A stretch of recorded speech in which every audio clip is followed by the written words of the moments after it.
ਬਣ ਤੋਂ ਪਹਿਲਾਂ ਸਤਿਗੁਰੂ ਸ਼੍ਰੀ ਗੁਰੂ ਗ੍ਰੰਥ ਸਾਹਿਬ ਪਾਤਸ਼ਾਹ ਜੀ ਕਿਰਪਾ ਕਰਨ, ਆਪਣਾ ਬਖਸ਼ਿਸ਼ ਭਰਿਆ ਹੱਥ ਸਿਰ ਤੇ ਰੱਖਣ ਔਰ ਆਪ ਸਰਬੱਤ ਸੰਗਤ ਬਖਸ਼ੋ ਅਸੀਸ, ਕੋਈ ਰਸਨਾ ਵਾਂਝੀ ਨਾ ਰਹੇ। ਦੋਵੇਂ ਹੱਥ ਜੋੜ ਆਪਣੀਆਂ ਮਨ ਬਿਰਤੀਆਂ ਇਕਾਗਰ ਕਰਦੇ ਹਾਂ। ਲਵਾਓ ਗੁਰੂ ਚਰਨਾਂ ਵਿੱਚ ਹਾਜ਼ਰੀ ਅਦਬ ਸਹਿਤ। ਸਰਬੱਤ ਸੰਗਤ ਮਿਲ ਕਰਕੇ ਉਚਾਰਨ ਕਰੋ ਜੀ, ਸਤਨਾਮ ਸ੍ਰੀ ਵਾਹਿਗੁਰੂ ਸਾਹਿਬ ਜੀ। ਇੱਕ ਵਾਰ ਫਿਰ ਕਰੋ ਮਨ ਬਿਰਤੀਆਂ ਇਕਾਗਰ, ਦੋਵੇਂ ਹੱਥ ਜੋੜ ਕਰੋ ਸਤਿਗੁਰੂ ਜੀ ਨੂੰ ਨਮਸਕਾਰ ਔਰ ਮਿਲ ਕੇ ਆਖੋ ਜੀ, ਸਤਨਾਮ ਸ੍ਰੀ ਵਾਹਿਗੁਰੂ ਸਾਹਿਬ ਜੀ। ਵਾਹਿਗੁਰੂ ਸਾਹਿਬ ਜੀ। ਸ਼ਲੋਕ ਭਗਤ ਕਬੀਰ ਜੀਓ ਕੇ, ਇਕ ਓੰਕਾਰ ਸਤ ਗੁਰ ਪ੍ਰਸਾਦ।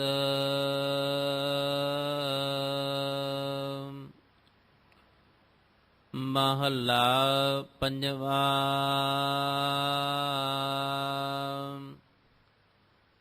ਕਬੀਰ ਚਾਵਲ ਕਰਨੇ,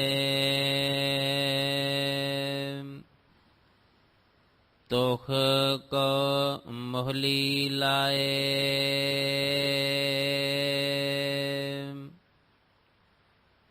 ਸੰਗ ਕੋ ਸੰਗੀ ਬੈਸਤੇ, ਤਬ ਪੁੱਛੈ ਧਰਮ ਰਾਏ।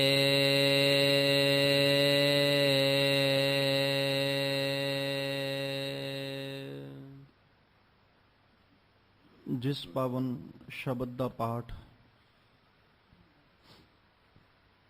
ਆਪ ਸੰਗਤ ਨੇ ਸਰਵਣ ਕੀਤਾ ਹੈ, ਇਹ ਪਾਵਨ ਬਚਨ ਸ਼ਲੋਕ ਭਗਤ ਕਬੀਰ ਜੀਓ ਕੇ ਸਿਰਲੇਖ ਹੇਠ ਧੰਨ ਗੁਰੂ ਅਰਜਨ ਦੇਵ ਪਾਤਸ਼ਾਹ ਜੀ ਦੇ ਮੁਖਾਰ ਬਿੰਦ ਤੋਂ ਉਚਾਰਨ ਕੀਤਾ ਹੋਇਆ। ਗੁਰੂ ਗ੍ਰੰਥ ਸਾਹਿਬ ਪਾਤਸ਼ਾਹ ਜੀ ਦੇ ਪਾਵਨ ਅੰਗ 1375 ਦੇ ਉੱਪਰ ਸ਼ੋਭਾਇਮਾਨ ਹੈ ਔਰ ਇਹ ਜਿਹੜਾ ਸ਼ਲੋਕ ਆਪ ਸੰਗਤ ਨੇ ਹੁਣ ਸਰਵਣ ਕੀਤਾ ਹੈ, ਇਹ ਗੁਰੂ ਗ੍ਰੰਥ ਸਾਹਿਬ ਪਾਤਸ਼ਾਹ ਵਿੱਚ 2 ਵਾਰ ਆਇਆ ਹੈ। ਇੱਕ ਪਹਿਲੋਂ ਰਾਮਕਲੀ ਰਾਗ ਦੇ ਵਿੱਚ ਧੰਨ ਗੁਰੂ ਅਰਜਨ ਦੇਵ ਪਾਤਸ਼ਾਹ ਜੀ ਦਾ ਹੀ ਉੱਥੇ ਵੀ ਇਹ ਪਾਵਨ ਬਚਨ, ਔਰ ਦੂਸਰੇ ਨੰਬਰ ਤੇ ਆ ਜਿਹੜਾ ਅੱਜ ਆਪਾਂ ਵਿਚਾਰ ਕਰਨੀ ਹੈ। ਇਹਦੇ ਵਿੱਚ ਭਗਤ ਜੀ ਨੇ ਜ਼ਿਕਰ ਕੀਤਾ, ਪਹਿਲੋਂ ਇੱਕ ਉਦਾਹਰਨ ਦਿੱਤੀ, ਚਾਵਲਕਾਰ ਨੇ ਤੁਖ ਕੋ ਮੋਹਲੀ ਲਾਏ। ਧੰਨ ਗੁਰੂ ਅਰਜਨ ਦੇਵ ਪਾਤਸ਼ਾਹ ਜੀ ਨੇ ਪਾਵਨ ਬਚਨ ਉਚਾਰਿਆ, ਕਹਿੰਦੇ ਵੀ ਜੇ, ਕਿਉਂਕਿ ਜਦੋਂ ਝੋਨਾ ਵੱਢਿਆ ਜਾਂਦਾ ਹੈ, ਉਹ ਤੋਂ ਬਾਅਦ 'ਚ ਉਹਦੇ ਵਿੱਚੋਂ ਚਾਵਲ ਹਾਸਲ ਕਰਨ ਦੇ ਲਈ ਉਹਨਾਂ ਨੂੰ ਮੋਹਲੀ ਲਾਈ ਜਾਂਦੀ ਹੈ। ਸਿੱਧਾ ਚਾਵਲ ਜਿਹੜੇ ਉਹ ਦਾਣੇ ਵਿੱਚੋਂ ਨਹੀਂ ਮਿਲ ਜਾਂਦੇ, ਪਹਿਲੋਂ ਮੋਹਲੀ ਲਾਈ ਜਾਂਦੀ, ਫਿਰ ਉਹਦੇ ਵਿੱਚੋਂ ਦਾਣੇ ਜਿਹੜੇ ਉਹ ਕੱਢੇ ਜਾਂਦੇ। ਦਾਣਿਆਂ ਨੂੰ ਹਾਸਲ ਕਰਨ ਦੇ ਲਈ, ਦਾਣਿਆਂ ਨੂੰ ਕੱਢਣ ਦੇ ਲਈ ਤੁਖ ਕਿਹਾ ਜਾਂਦਾ ਛਿਲਕੇ ਨੂੰ, ਉਹਨੂੰ ਮੋਹਲੀ ਲਾਉਣੀ ਪੈਂਦੀ ਹੈ। ਮੋਹਲੀ ਮਤਲਬ ਮੁਸਲੀ ਕਹਿ ਲਓ, ਉਹਦੀ ਮਾਰ ਜਿਹੜੀ ਉਹਨੂੰ ਸਹਿਣੀ ਪੈਂਦੀ ਹੈ। ਫਿਰ ਜਾ ਕੇ ਕਿਤੇ ਉਹ ਤੁਖ ਦੇ ਵਿੱਚੋਂ ਚਾਵਲ ਜਿਹੜੇ ਉਹ ਨਿਕਲਦੇ ਨੇ, ਤੇ ਕਹਿ ਸਕਦੇ ਆ ਵੀ ਜੇ ਉਹ ਚਾਵਲ ਤੁਖ ਵਿੱਚ ਨਾ ਹੁੰਦੇ ਤੇ ਸ਼ਾਇਦ ਉਹਨਾਂ ਨੂੰ ਮਾਰ ਨਾ ਸਹਿਣੀ ਪੈਂਦੀ। ਹੁਣ ਉਹ ਮਾਰ ਸਹਿਣ ਦਾ ਕਾਰਨ ਕੀ ਹੈ? ਵੀ ਉਹਨਾਂ ਨੇ ਆਪਣਾ ਆਪਾ ਜਿਹੜਾ ਉਹਨੂੰ ਛੁਪਾਇਆ ਤੁਖ ਦੇ ਅੰਦਰ, ਛਿਲਕੇ ਦੇ ਵਿੱਚ ਆਪਣਾ ਆਪਾ ਜਿਹੜਾ ਉਹਨੂੰ ਛੁਪਾ ਕੇ ਰੱਖਿਆ। ਜਿਵੇਂ ਆਪਾਂ ਮਟਰ ਵੇਖ ਲਈਏ, ਹੁਣ ਉਹ ਦਾਣੇ ਜਿਹੜੇ ਮਟਰਾਂ ਦੇ ਉਹ ਛਿਲਕੇ ਦੇ ਵਿੱਚ ਬੰਦ ਨੇ, ਤੇ ਛਿਲਕੇ ਦੇ ਵਿੱਚੋਂ ਦਾਣੇ ਹਾਸਲ ਕਰਨ ਲਈ ਪਹਿਲਾਂ ਸਾਨੂੰ ਛਿਲਕੇ ਨੂੰ ਖੋਲਣਾ ਪੈਂਦਾ, ਪਾੜਨਾ ਪੈਂਦਾ ਹੈ, ਫਿਰ ਉਹਦੇ ਚੋਂ ਦਾਣੇ ਮਿਲਦੇ। ਤੇ ਹੁਣ ਮਟਰ ਇਤਰਾਜ਼ ਕਰਨ, ਦਾਣੇ ਇਤਰਾਜ਼ ਕਰਨ ਵੀ ਤੂੰ ਸਾਡਾ ਕਵਰ ਜਿਹੜਾ ਉਹਨੂੰ ਪਾੜ ਕੇ ਰੱਖਦਾ। ਤੇ ਆਪਾਂ ਜਵਾਬ ਦੇ ਵਿੱਚ ਇਹ ਕਹਿ ਸਕਦੇ ਹਾਂ, ਭਾਈ ਜੇ ਅਸੀਂ ਉਹ ਛਿਲਕੇ ਨੂੰ, ਉਸ ਕਵਰ ਨੂੰ ਨਹੀਂ ਸੀ ਪਾੜਦੇ ਤੇ ਸਾਨੂੰ ਤੂੰ ਨਹੀਂ ਸੀ ਮਿਲਣਾ, ਦਾਣੇ ਹਾਸਲ ਨਹੀਂ ਸੀ ਹੋਣੇ, ਤੇ ਅਸੀਂ ਛਿਲਕੇ ਦਾ ਕੀ ਕਰਨਾ। ਹੁਣ ਜਿਹੜਾ ਗੁਰੂ ਅਰਜਨ ਸਾਹਿਬ ਨੇ ਜ਼ਿਕਰ ਕੀਤਾ, ਉਹਨਾਂ ਨੇ ਇਸੇ ਤਰ੍ਹਾਂ ਪਹਿਲੀ ਪੰਕਤੀ 'ਚ ਤੇ ਉਦਾਹਰਣ ਦਿੱਤੀ, ਕਹਿੰਦੇ ਚਾਵਲ ਘਾਰ ਨੇ, ਚਾਵਲ ਹਾਸਲ ਕਰਨ ਦੇ ਲਈ ਤੁਖ ਕੋ ਮੋਹਲੀ ਲਾਏ, ਵੀ ਤੁਖ ਨੂੰ ਜਿਹੜਾ ਉਹ ਮੋਹਲੀ ਲਾਈ ਗਈ। ਜਿਹੜਾ ਜ਼ਿਕਰ ਉਹਨਾਂ ਨੇ ਕੀਤਾ ਜਾਂ ਜੋ ਸਾਨੂੰ ਸਮਝਾਉਣਾ, ਉਹ ਤੇ ਅਗਲੀ ਪੰਕਤੀ 'ਚ ਕਹਿ ਰਹੇ ਨਾ, ਸੰਗ ਕੁਸੰਗੀ ਬੈਸਤੇ, ਵੀ ਬੰਦਿਆ ਤੂੰ ਇੰਨਾ ਕੁ ਖਿਆਲ ਰੱਖ, ਜੇ ਤੂੰ ਕੁਸੰਗ ਵਿੱਚ ਬੈਠੇਗਾ, ਭੈੜੇ ਸੰਗ ਵਿੱਚ ਬੈਠੇਗਾ, ਤੇ ਹੋ ਸਕਦਾ ਤੈਨੂੰ ਵੀ ਮਾਰ ਸਹਿਣੀ ਪਏ। ਤਬ ਪੁੱਛੇ ਧਰਮ ਰਾਏ, ਫਿਰ ਤੈਨੂੰ ਪੁੱਛਿਆ ਜਾਏਗਾ ਵੀ ਤੂੰ ਮਾੜਾ ਸੰਗ ਕੀਤਾ ਸੀ ਭਾਈ, ਤੂੰ ਮਾੜਾ ਕਰਮ ਕੀਤਾ ਸੀ, ਤੇ ਫਿਰ ਪੁੱਛਿਆ ਜਾਣਾ, ਸੁਭਾਵਿਕ ਜਿਹੀ ਗੱਲ ਹੈ। ਇੱਕ ਨਾ ਭਾਈ ਗੁਰਦਾਸ ਜੀ ਨੇ ਬੜਾ ਪਿਆਰਾ ਜ਼ਿਕਰ ਕੀਤਾ ਸੀ, ਉਹਨਾਂ ਨੇ ਉਹਦਾ ਨਤੀਜਾ ਆਪਣੀ ਰਚਨਾ ਦਾ ਕੱਢਿਆ। ਕਹਿੰਦੇ ਜੇ ਅੱਗ ਬਾਲੀ ਨਾ ਬੰਦੇ ਨੇ, ਅੱਗ, ਤੇ ਅੱਗ ਬਾਲਣ ਤੋਂ ਬਾਅਦ ਚੋਂ ਕਵੇ ਵੀ ਹੁਣ ਜਿਹੜੇ ਉਹਦੇ ਫਲ, ਅੱਗ ਦੇ ਬਦਲੇ ਵਿੱਚ ਮੈਨੂੰ ਫੁੱਲ ਮਿਲਣ, ਕਦੇ ਨਹੀਂ ਹੋ ਸਕਦਾ। ਜੇ ਅੱਗ ਬਾਲੀ ਹੈ ਤੇ ਅੱਗ ਦੇ ਬਦਲੇ ਵਿੱਚ ਫਲ ਰੂਪ 'ਚ ਜੇ ਮਿਲਣਾ, ਤੇ ਅੰਗਾਰ ਹੀ ਮਿਲਣੇ ਨੇ, ਚੰਗਿਆੜੀਆਂ ਹੀ ਮਿਲਣਗੀਆਂ, ਫੁੱਲ ਤੇ ਮਿਲਣੇ ਨਹੀਂ। ਅੱਗ ਦੇ ਫਲ ਰੂਪ 'ਚ ਸੇਕ ਮਿਲੇਗਾ, ਠੰਡਕ ਤੇ ਮਿਲਣੀ ਕੋਈ ਨਹੀਂ।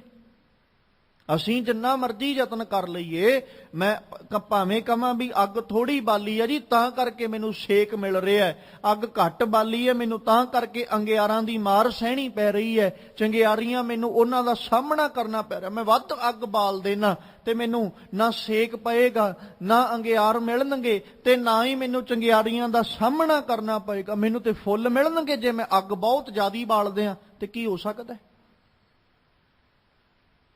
ਨਹੀਂ। ਉਹਨਾਂ ਨੇ ਫਿਰ ਸਾਰੀ ਰਚਨਾ ਬੜੀ ਪਿਆਰੀ ਉਹਨਾਂ ਜ਼ਿਕਰ ਕੀਤਾ, ਕਹਿੰਦੇ ਕਿ ਕੂੜ ਅਹੀਰਾ ਪਿੰਡ ਹੈ, ਕਹਿੰਦੇ ਝੂਠਿਆਂ ਦਾ, ਲੁਟੇਰਿਆਂ ਦਾ ਇੱਕ ਪਿੰਡ ਹੈ, ਪੰਜ ਦੂਤ ਵਸਣ ਬੁਰਿਆਰਾ, ਉਸ ਪਿੰਡ 'ਚ ਪੰਜ ਦੂਤ ਰਹਿੰਦੇ ਨੇ। ਹੈ ਵੀ ਉਹ ਪਿੰਡ ਝੂਠਿਆਂ ਦਾ, ਅਹੀਰ ਕਿਹਾ ਜਾਂਦਾ ਲੁਟੇਰੇ ਨੂੰ, ਤੇ ਉੱਥੇ ਲਫ਼ਜ਼ ਭਾਈ ਗੁਰਦਾਸ ਜੀ ਨੇ ਅਹੀਰਾਂ ਵਰਤਿਆ ਬਹੁਵਚਨ ਦੇ ਰੂਪ 'ਚ। ਕੂੜ ਅਹੀਰਾਂ ਪਿੰਡ ਹੈ, ਪੰਜ ਦੂਤ ਵਸਣ ਬੁਰਿਆਰਾ, ਉਹਦੇ 'ਚ ਪੰਜ ਦੂਤ ਰਹਿੰਦੇ, ਲੁਟੇਰੇ ਰਹਿੰਦੇ, ਜਿਹੜੇ ਲੁੱਟਣ ਵਾਲੇ, ਹਰ ਵਕਤ ਮਾਰਨ ਵਾਲੇ।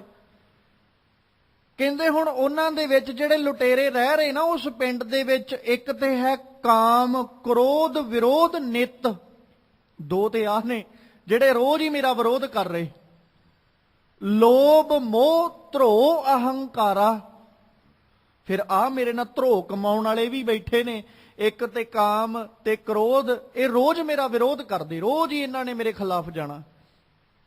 ਉਹ ਤੋਂ ਬਾਅਦ 'ਚ ਲੋਭ ਨੇ, ਲਾਲਚ, ਮੋਹ ਨੇ, ਧਰੋ, ਇਹ ਧਰੋ ਕਮਾਉਂਦੇ ਨੇ, ਅਹੰਕਾਰਾ, ਨਿਤਾ ਪ੍ਰਤੀ ਇਹ ਮੇਰੇ ਨਾਲ ਧਰੋ ਕਮਾਉਂਦੇ, ਅਹੰਕਾਰ ਵੀ ਮੇਰੇ ਨਾਲ ਫਰੇਬ ਕਰ ਜਾਂਦਾ ਹੈ। ਉਸ ਤੋਂ ਬਾਅਦ 'ਚ ਕਹਿੰਦੇ ਖਿੰਜੋ ਤਾਣ ਅਸਾਧ ਸੰਗ, ਵਰਤੈ ਪਾਪੈ ਦਾ ਵਰਤਾਰਾ। ਹੁਣ ਜੇ ਅਸੀਂ ਅਸਾਧ ਦੇ ਸੰਗ ਵਿੱਚ ਜਾ ਕੇ ਬੈਠਾਂਗੇ ਭੈੜੇ ਸੰਗ ਵਿੱਚ ਜਾ ਕੇ ਬੈਠਾਂਗੇ ਤੇ ਕੀ ਹੋਏਗਾ? ਖਿੰਜੋ ਤਾਣ। ਖਿੰਜੋ ਤਾਣ ਦਾ ਮਤਲਬ ਦੁਖੀ ਹੋਣਾ, ਹਰ ਟਾਈਮ ਖਿਜੀ ਜਾਣਾ, ਹਰ ਟਾਈਮ ਖਿੱਚ ਤਾਣ ਹੁੰਦੀ ਰਹਿਣੀ। ਹੁਣ ਆਪਾਂ ਕਿਸੇ ਬੰਦੇ ਨੂੰ ਖੜੇ ਹੋਏ ਨੂੰ ਖਿੱਚੀ ਜਾਈਏ, ਬਿਨਾ ਮਤਲਬ ਤੋਂ ਹੀ, ਬਿਨਾ ਕੰਮ ਤੋਂ ਹੀ, ਇੱਕ ਵਾਰੀ ਉਹਨੂੰ ਖਿੱਚ ਲਿਆ, ਉਹ ਫੇਰ ਨਾ ਹਟੇ, ਦੂਜੀ ਵਾਰੀ ਫੇਰ ਖਿੱਚ ਲਿਆ, ਫੇਰ ਨਾ ਅਸੀਂ ਹਟੇ, ਤੀਜੀ ਵਾਰੀ ਉਹਨੂੰ ਬਾਰ-ਬਾਰ ਖਿੱਚੀ ਜਾਈਏ, ਸੁਭਾਵਕ ਜਿਹੀ ਗੱਲ ਉਹਨੂੰ ਦੁਖੀ ਹੋ ਜਾਣਾ। ਤੇ ਭਾਈ ਗੁਰਦਾਸ ਜੀ ਕਹਿੰਦੇ ਵੀ ਉਹ ਜਿਹੜੇ 5 ਪਿੰਡ ਦੇ ਵਿੱਚ ਦੂਤ ਰਹਿ ਰਹੇ ਨਾ, ਲੁਟੇਰੇ ਰਹਿ ਰਹੇ ਨੇ, ਉਹ ਰੋਜ਼ ਮੇਰੀ ਖਿੰਜੋ ਤਾਣ ਕਰ ਰਹੇ, ਤੇ ਉਸ ਖਿੰਜੋ ਤਾਣ ਕਰਕੇ ਕੀ ਹੋ ਰਿਹਾ? ਮੈਂ ਦੁਖੀ ਹੋ ਰਿਹਾ। ਖਿੰਜੋ ਤਾਣ ਅਸਾਧ ਸੰਗ ਵਰਤੈ ਪਾਪੈ ਦਾ ਵਰਤਾਰਾ। ਵਰਤ ਕੀ ਰਿਹਾ? ਪਾਪ ਦਾ ਵਰਤਾਰਾ ਵਰਤ ਰਿਹਾ। ਹੁਣ ਕਾਮੀ ਬੰਦਾ ਪੁੰਨ ਤੇ ਕਰ ਨਹੀਂ ਸਕਦਾ, ਕ੍ਰੋਧੀ ਬੰਦਾ ਕੀ ਕਿਸੇ ਦਾ ਉਪਕਾਰ ਕਰੇਗਾ? ਉਹਨੇ ਪਾਪ ਹੀ ਕਰਨਾ। ਜਿਹੜਾ ਲੋਭ ਵਿੱਚ ਫਸਿਆ ਹੋਇਆ ਇਨਸਾਨ ਹੈ, ਉਹਨੇ ਕਿਸੇ ਦਾ ਭਲਾ ਤੇ ਕੋਈ ਨਹੀਂ ਕਰਨਾ, ਉਹ ਤੇ ਲੁੱਟੇਗਾ, ਸਗੋਂ ਉਹ ਤੇ ਮਾਰੇਗਾ, ਉਹਨੇ ਪਾਪ ਹੀ ਕਮਾਉਣਾ ਹੈ। ਇਸੇ ਤਰ੍ਹਾਂ ਜੇ ਆਪਾਂ ਮੋਹ ਵਿੱਚ ਫਸੇ ਦੀ ਗੱਲ ਕਰ ਲਾਂਗੇ ਤੇ ਅਹੰਕਾਰ ਵਿੱਚ ਫਸੇ ਦੀ ਗੱਲ ਕਰ ਲਾਂਗੇ, ਸੁਭਾਵਕ ਜਿਹੀ ਗੱਲ ਹੈ, ਜਿਹੜਾ ਇਹਨਾਂ ਦੇ ਅਧੀਨ ਹੋ ਗਿਆ ਉੱਥੇ ਪਾਪ ਹੀ ਵਰਤੇਗਾ, ਉੱਥੇ ਪੁੰਨ ਨਹੀਂ ਹੋ ਸਕਦਾ। ਭਾਈ ਗੁਰਦਾਸ ਕਹਿੰਦੇ ਵਰਤੈ ਪਾਪੇ ਦਾ ਵਰਤਾਰਾ, ਵਰਤ ਰਿਹਾ ਭਾਈ ਪਾਪ ਦਾ ਵਰਤਾਰਾ। ਉਹ ਤੋਂ ਬਾਅਦ ਚ ਕਹਿੰਦੇ ਇਸ ਪਿੰਡ ਦੇ ਵਿੱਚ ਜਾਣ ਵਾਲੇ ਬੰਦੇ ਦੇ ਹਾਲਾਤ ਪਤਾ ਕਿੱਦਾਂ ਦੇ ਬਣ ਜਾਂਦੇ ਨੇ? ਪਰ ਧਨ, ਪਰ ਨਿੰਦਾ, ਪਿਆਰ, ਇਹਨਾਂ ਚੀਜ਼ਾਂ ਨਾਲ ਪਿਆਰ ਬਹੁਤ ਹੋ ਜਾਂਦਾ। ਪਰਾਇਆ ਧਨ ਵੇਖ ਕੇ ਮਨ ਨੇ ਲਲਚਾ ਜਾਣਾ, ਉਹਦੇ ਨਾਲ ਬੜਾ ਪਿਆਰ ਹੋ ਜਾਣਾ। ਪਰਾਈ ਨਿੰਦਿਆ ਨਾਲ ਬੜਾ ਪਿਆਰ ਹੋ ਜਾਂਦਾ, ਵੀ ਕਿਸੇ ਨੂੰ ਨਹੀਂ ਬਖਸ਼ਦਾ, ਫਿਰ ਜਿਹੜਾ ਆ ਜੇ ਉਹਦੀ ਹੋਈ ਨਿੰਦਿਆ, ਜਿਹੜਾ ਆ ਜੇ ਉਹਦੀ ਹੋਈ ਨਿੰਦਿਆ, ਪਿਆਰੀ ਲੱਗਣ ਲੱਗ ਗਈ ਨਾ। ਪਰ ਧਨ, ਪਰ ਨਿੰਦਾ, ਪਿਆਰ, ਪਰ ਨਾਰੀ ਸਿਉ ਵਧੈ ਵਿਕਾਰਾ। ਕਹਿੰਦੇ ਫਿਰ ਵਿਕਾਰ ਕਮਾਉਣ ਤੋਂ ਵੀ ਨਹੀਂ ਹਟਦਾ, ਉਧਰਲੇ ਪਾਸੇ ਵੀ ਤੁਰਿਆ ਜਾਂਦਾ ਹੈ। ਹੁਣ ਏਦਾਂ ਦੇ ਹਾਲਾਤ ਬਣ ਗਏ। ਖਲ ਹਲ ਮੂਲ ਨਾ ਮਿਟਾਈ। ਖਲ ਹਲ ਕਿਹਾ ਜਾਂਦਾ ਹੈ ਭੱਜ ਦੌੜ ਨੂੰ। ਜਿਹੜੀ ਖਲ ਹਲ ਹੈ ਨਾ, ਅੰਦਰ ਖਲਬਲੀ ਮੱਚੀ ਪਈ, ਅੰਦਰ ਉਦਮ ਮੱਚਿਆ ਪਿਆ, ਅੰਦਰ ਇੰਨਾ ਕੁ ਜ਼ਿਆਦਾ ਹੀ ਕਹਿ ਲੋ ਵੀ ਹੜਕੰਬ ਮੱਚਿਆ ਪਿਆ। ਮਨ ਜਿਹੜਾ ਉਹ ਇੰਨਾ ਕੁ ਜ਼ਿਆਦਾ ਬੇਵਸ ਹੋ ਗਿਆ, ਬੇਕਾਬੂ ਹੋ ਗਿਆ, ਉਹ ਹਰ ਟਾਈਮ ਭੱਜਿਆ ਹੀ ਫਿਰਦਾ। ਖਲ ਹਲ ਮੂਲ ਨਾ ਮਿਟਾਈ, ਰਾਜ ਡੰਡ ਜਮ ਡੰਡ ਕਰਾਰਾ। ਹੁਣ ਇਹਨਾਂ ਚੀਜ਼ਾਂ ਦੀ ਮਾਰ ਵੀ ਸਹਿਣੀ ਪੈਣੀ ਹੈ। ਰਾਜ ਡੰਡ, ਜਮ ਡੰਡ, ਇਹ ਵੀ ਸਹਿਣੇ ਪੈਣਗੇ ਫਿਰ, ਕਿਉਂਕਿ ਕੰਮ ਹੀ ਚੰਗੇ ਨਹੀਂ ਹੈ। ਤੇ ਜਿਹਦੇ ਕੰਮ ਹੀ ਚੰਗੇ ਨਹੀਂ ਆਉਂਦਾ, ਬਦਲੇ ਵਿੱਚ ਉਹਨੂੰ ਚੰਗੀ ਚੀਜ਼ ਕਿੱਥੋਂ ਮਿਲ ਸਕਦੀ ਹੈ? ਸੁਭਾਵਕ ਜਿਹੀ ਗੱਲ ਹੈ, ਜਿਹਦੇ ਕੰਮ ਚੰਗੇ ਨਹੀਂ ਉਹਨੂੰ ਬਦਲੇ ਵਿੱਚ ਚੰਗੀ ਚੀਜ਼ ਨਹੀਂ ਜੇ ਮਿਲ ਸਕਦੀ। ਤੇ ਭਾਈ ਗੁਰਦਾਸ ਕਹਿੰਦੇ ਹੁਣ ਜਿੰਨੇ ਇਦਾਂ ਦੇ ਕਰਮ ਆਪਣੇ ਬਣਾ ਲਏ ਵੀ ਉਹਦੀ ਜ਼ਿੰਦਗੀ ਚੋਂ ਖਲ ਹਲ ਮੂਲ ਨਾ ਮਿਟਾਈ, ਉਹਦੀ ਜ਼ਿੰਦਗੀ ਚੋਂ ਖਲ ਹਲ ਮਿਟਦੀ ਹੋਈ ਕੋਈ ਨਹੀਂ। ਰਾਜ ਡੰਡ ਜਮ ਡੰਡ ਕਰਾਰਾ, ਉਹਨੂੰ ਤੇ ਮਾਰ ਸਹਿਣੀ ਪੈਂਦੀ ਹੈ। ਫਿਰ ਕੀ ਹੁੰਦਾ ਹੈ? ਕਹਿੰਦੇ ਦੋਹੀਂ ਸਰਾਈ,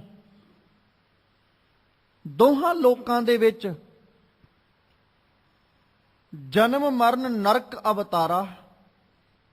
ਲੋਕ ਵਿੱਚ ਵੀ ਦੁਖੀ, ਪਰਲੋਕ ਵਿੱਚ ਵੀ ਦੁਖੀ, ਜੰਮਣ ਮਰਨ ਦੇ ਨਰਕ ਵਿੱਚ ਬੈਠਾ ਹੋਇਆ, ਕਦੇ ਜੰਮਦਾ, ਕਦੇ ਮਰਦਾ, ਕਦੇ ਫੇਰ ਜੰਮਦਾ, ਫੇਰ ਮਰ ਜਾਂਦਾ, ਆ ਨਰਕ 'ਚ ਬੈਠਾ।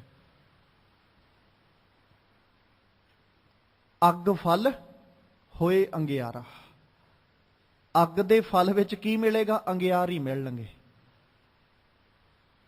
ਸੰਗ ਕੁਸੰਗੀ ਬੈਸ ਤੇ, ਕੁਸੰਗ ਦਾ ਸੰਗ ਕਰਨਾ ਮਤਲਬ ਅੱਗ ਵਿੱਚ ਬਹਿਣਾ, ਅੱਗ ਦਾ ਸੰਗ ਕਰਨਾ। ਕੁਸੰਗ ਵਿੱਚ ਬਹਿਣਾ ਮਾਨੋ ਅੱਗ ਬਾਲਣੀ, ਕੁਸੰਗ ਵਿੱਚ ਬਹਿਣਾ, ਭੈੜੀ ਸੰਗਤ ਵਿੱਚ ਬਹਿਣਾ, ਆਪਣੇ ਹੱਥੀਂ ਆਪਣੇ ਆਪੇ ਨੂੰ ਸਾੜ ਲੈਣਾ। ਤੇ ਹੁਣ ਫਲ ਵਿੱਚ ਅਸੀਂ ਕਹੀਏ ਸਾਨੂੰ ਠੰਡਕ ਮਿਲੇ ਜੀ, ਬਦਲੇ ਵਿੱਚ ਸਾਨੂੰ ਸੁੱਖ ਮਿਲੇ ਜੀ, ਬਦਲੇ ਵਿੱਚ ਸਾਡਾ ਜੀਵਨ ਖੁਸ਼ਹਾਲੀ ਭਰਿਆ ਹੋ ਜਾਏ, ਅਸੀਂ ਕੁਸੰਗਤ ਵਿੱਚ ਬੈਠੇ ਆ, ਕੋਈ ਚੰਗਾ ਕੰਮ ਨਹੀਂ ਕੀਤਾ। ਤੇ ਜੇ ਕੁਸੰਗਤ ਵਿੱਚ ਬੈਠੇ ਆ ਨਾ, ਤੇ ਫਿਰ ਫਲ ਵਿੱਚ ਕੋਈ ਚੰਗਾ ਚੀਜ਼ ਨਹੀਂ ਮਿਲਣੀ। ਕੁਸੰਗਤ ਵਿੱਚ ਬੈਠਿਆਂ ਕੀ ਹੋਏਗਾ? ਭਾਈ ਗੁਰਦਾਸ ਜੀ ਨੇ ਜਿੱਥੇ ਜ਼ਿਕਰ ਕੀਤਾ ਨਾ, ਉੱਥੇ ਨਾਲ ਭਗਤ ਕਬੀਰ ਸਾਹਿਬ ਦੇ ਵੀ ਆਪਾਂ ਪਹਿਲੋਂ ਸ਼ਲੋਕ ਵਿਚਾਰ ਕੇ ਆਏ ਹਾਂ, ਜਿੱਥੇ ਉਹਨਾਂ ਇਹ ਕਿਹਾ ਸੀ, ਕਬੀਰ ਸਾਕਤ ਸੰਗ ਨਾ ਕੀਜੀਐ, ਦੂਰਾਂ ਜਾਈਐ ਭਾਗ, ਬਾਸਨ ਕਾਰੋ ਪਰਸੀਏ ਤੋ ਕਛ ਲਾਗੇ ਦਾਗ। ਕਿਤੇ ਨਾ ਕਿਤੇ ਸੱਜਣਾ ਦਾਗ ਲੱਗ ਜਾਣਾ।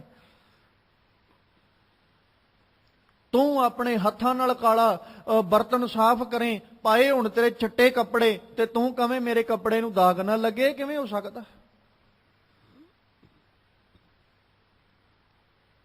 ਸਾਖਤ ਦੇ ਸੰਗ ਵਿੱਚ ਬੈਠਣਾ ਤੇ ਇਦਾਂ ਹੈ ਵੀ ਮੰਨੋ ਆਪਣੇ ਆਪੇ ਨੂੰ ਆਪ ਹੀ ਸਾੜਨਾ, ਆਪਣੇ ਘਰ ਨੂੰ ਆਪ ਹੀ ਉਜਾੜਨਾ, ਆਪਣੀ ਜੜ ਨੂੰ ਆਪ ਪੱਟਣਾ, ਸਾਖਤ ਦੇ ਸੰਗ ਵਿੱਚ ਬਹਿ ਜਾਣਾ, ਭੈੜੇ ਸੰਗ ਵਿੱਚ ਬਹਿ ਜਾਣਾ। ਕਿਉਂਕਿ ਜਦੋਂ ਭੈੜੇ ਸੰਗ ਵਿੱਚ ਬੈਠਾਂਗੇ, ਸੁਭਾਵਿਕ ਜਿਹੀ ਬਾਤ ਹੈ ਵੀ ਜਿਸ ਤਰ੍ਹਾਂ ਦੇ ਆਪਾਂ ਸੰਗ 'ਚ ਬੈਠੇ ਆ ਉਦਾਂ ਦੀ ਰੰਗਤ ਤੇ ਚੜੇਗੀ। ਇਹ ਤੇ ਸੁਭਾਵਿਕ ਜਿਹੀ ਗੱਲ ਹੈ। ਆਪਾਂ ਆਮ ਇਸ ਅਖਾਣ ਨੂੰ ਵੀ ਵਰਤ ਲੈਨੇ ਆ ਕਿ ਜੈਸੀ ਸੰਗਤ ਵੈਸੀ ਰੰਗਤ। ਜਿੱਦਾਂ ਦੇ ਸੰਗ 'ਚ ਬੈਠੇ ਉਦਾਂ ਦਾ ਰੰਗ ਚੜ ਜਾਣਾ। ਤੇ ਜੇ ਅਸੀਂ ਕੁਸੰਗਤ ਵਿੱਚ ਬੈਠੇ ਆ ਤੇ ਸੁਭਾਵਿਕ ਜਿਹੀ ਗੱਲ ਹੈ, ਰੰਗ ਵੀ ਕੁਸੰਗਤ ਵਾਲਾ ਹੀ ਚੜੇਗਾ।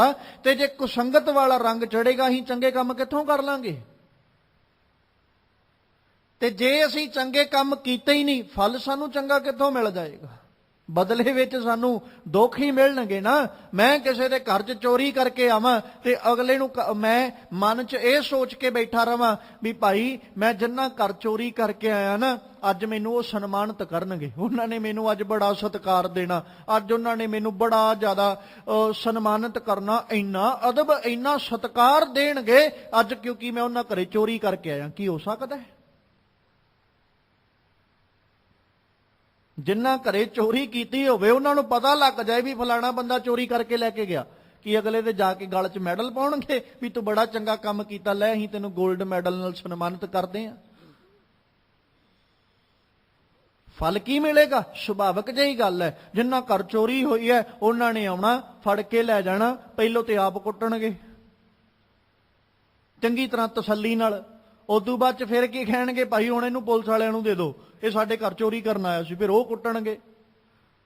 ਉਧਰੋਂ ਵੀ ਕੁੱਟ ਖਾਧੀ, ਉਧਰੋਂ ਵੀ ਕੁੱਟ ਖਾਧੀ, ਤੇ ਜੇ ਜਾਨ ਛੁੱਟਣੀ ਫਿਰ ਜਿਹੜੇ 4 ਟਕੇ ਜੇਬ 'ਚ ਹੋਣੇ ਉਹ ਵੀ ਪੱਲਿਓਂ ਜਾਣੇ। ਨਤੀਜਾ ਤੇ ਇਹ ਹੀ ਹੈ। ਬੁਰੇ ਕੰਮ ਦਾ ਨਤੀਜਾ ਬੁਰਾ ਹੀ ਨਿਕਲੇਗਾ ਨਾ। ਬੁਰੇ ਕੰਮ ਦਾ ਨਤੀਜਾ ਕਦੇ ਚੰਗਾ ਨਹੀਂ ਹੋ ਸਕਦਾ। ਇਹ ਤੇ ਭਗਤ ਫਰੀਦ ਸਾਹਿਬ ਦਾ ਆਪਾਂ ਪਾਵਨ ਬਚਨ ਤਕਰੀਬਨ ਆਪ ਜੀ ਦੀਆਂ ਰਚਨਾਵਾਂ ਤੇ ਰਹਿੰਦਾ ਹੈ, ਜਿੱਥੇ ਭਗਤ ਫਰੀਦ ਸਾਹਿਬ ਕਹਿ ਦਿੰਦੇ, ਫਰੀਦਾ ਲੋੜੈ ਦਾਖ ਬਿਜੋਰੀਆਂ, ਕਿੱਕਰ ਬੀਜੈ ਜੱਟ, ਹੰਡਾਏ ਉਨ ਕਤਾਏ ਦਾ, ਪੈਂਦਾ ਲੋੜੈ ਪੱਟ। ਕਿੱਕਰ ਬੀਜ ਕੇ ਤੇ ਦਾਖਾਂ ਨੂੰ ਲੋੜਨਾ ਕਿੱਡੀ ਮੂਰਖਤਾਈ ਹੈ। ਕੰਮ ਕਰਦਾ ਹੋਵੇ ਉੱਨ ਦਾ ਤੇ ਕੱਪੜੇ ਰੇਸ਼ਮ ਦੇ ਭਾਲਦਾ ਹੋਵੇ, ਕਿੱਡੀ ਮੂਰਖਤਾਈ ਵਾਲੀ ਬਾਤ ਹੈ। ਵੀ ਘਰੇ ਕੱਤੀ ਤੇ ਉੱਨ ਹੈ, ਬਣਾਈ ਤੇ ਉੱਨ ਹੈ, ਉੱਨ ਬਣਾਉਣ ਤੋਂ ਬਾਅਦ ਚ ਸਵੈਟਰ ਵੀ ਉੱਨ ਦਾ ਹੀ ਬਣਾਇਆ, ਕਹਿ ਲਓ ਵੀ ਤਨ ਤੇ ਪਾਉਣ ਵਾਲਾ ਕੱਪੜਾ ਵੀ ਉੱਨ ਦਾ ਹੀ ਬਣਾਇਆ। ਹੁਣ ਉੱਨ ਦਾ ਕੱਪੜਾ ਬਣਾ ਕੇ ਤੇ ਕਵੇ ਵੀ ਮੈਂ ਜਦੋਂ ਤਨ ਤੇ ਪਾਵਾਂ ਉਦੋਂ ਰੇਸ਼ਮ ਬਣ ਜੇ, ਹੋ ਸਕਦਾ? ਜੇ ਉੱਨ ਦਾ ਹੀ ਸਵੈਟਰ ਬਣਿਆ ਜਾਂ ਉੱਨ ਦੀ ਕੋਟੀ ਬਣਾਈ ਹੈ, ਉੱਨ ਦੀ ਜੈਕਟ ਬਣਾਈ ਹੈ, ਪਿੰਡੇ ਤੇ ਪਾਉਣ ਨਾਲ ਉਹਨੇ ਉੱਨ ਦੀ ਹੀ ਰਹਿਣਾ, ਪਿੰਡੇ ਤੇ ਪਾਉਣ ਨਾਲ ਉਹਨੇ ਰੇਸ਼ਮ ਦੀ ਨਹੀਂ ਬਣ ਜਾਣਾ। ਤੇ ਜੇ ਕਿੱਕਰ ਬੀਜੇ ਨੇ ਨਾ ਤੇ ਫਿਰ ਕੰਡੇ ਹੀ ਸਹਿਣੇ ਪੈਣੇ, ਪੈਰਾਂ ਦੇ ਵਿੱਚ ਦਾਖਾਂ ਨਹੀਂ ਖਾਣ ਨੂੰ ਮਿਲ ਜਾਣੀਆਂ। ਜੇ ਦਾਖਾਂ ਖਾਣ ਦਾ ਚਾਹ ਹੈ ਤੇ ਬੀਜਣਾ ਵੀ ਦਾਖਾਂ ਨੂੰ ਹੀ ਪੈਣਾ। ਜੇ ਰੇਸ਼ਮ ਪਾਉਣ ਦਾ ਚਾਹ ਹੈ ਤੇ ਫਿਰ ਕੰਮ ਵੀ ਰੇਸ਼ਮ ਦਾ ਹੀ ਕਰਨਾ ਪਏਗਾ, ਭਾਵ ਵਸਤਰ ਵੀ ਰੇਸ਼ਮ ਵਾਲੀ ਬਣਾਉਣੇ ਪੈਣਗੇ, ਵਸਤਰ ਵੀ ਰੇਸ਼ਮ ਵਾਲੇ ਹੀ ਖਰੀਦਣੇ ਪੈਣਗੇ, ਫੇਰ ਹੀ ਮੈਂ ਆਪਣੇ ਤਨ ਤੇ ਰੇਸ਼ਮ ਦੇ ਕੱਪੜੇ ਪਾ ਸਕਦਾ। ਤੇ ਜੇ ਮੈਂ ਇਹ ਚਾਹੁੰਦਾ ਮੈਨੂੰ ਜ਼ਿੰਦਗੀ ਵਿੱਚ ਨਤੀਜੇ ਚੰਗੇ ਮਿਲਣ, ਫਲ ਮੈਨੂੰ ਚੰਗਾ ਮਿਲੇ, ਤੇ ਫਿਰ ਕੰਮ ਵੀ ਚੰਗੇ ਹੀ ਕਰਨੇ ਪੈਣਗੇ। ਤੇ ਜੇ ਇਹ ਚਾਹੁੰਦੇ ਆ ਵੀ ਦੁਨੀਆ 'ਚ ਸਾਡਾ ਨਾਮ ਨਾ ਚੰਗਾ ਹੋਵੇ, ਤੇ ਫਿਰ ਸੰਗ ਵੀ ਚੰਗਿਆਂ ਦਾ ਹੀ ਕਰਨਾ ਪਏਗਾ। ਮਾੜਿਆਂ ਦੇ ਸੰਗ ਵਿੱਚ ਬਹਿ ਕੇ ਕਦੇ ਨਾਮ ਨਾ ਚੰਗਾ ਨਹੀਂ ਹੋਇਆ।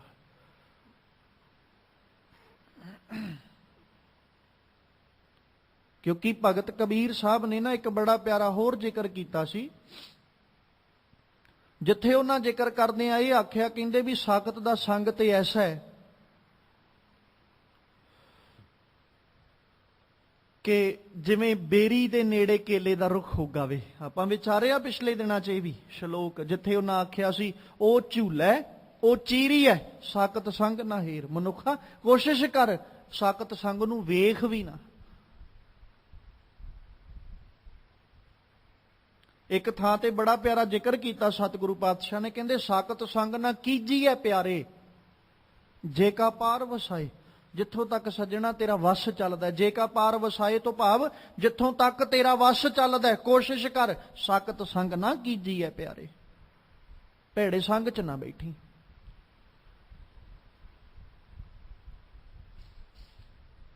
ਤੇ ਹੁਣ ਅਸੀਂ ਆਪਣੇ ਜੀਵਨ ਵਿਚਲੇ ਨਤੀਜੇ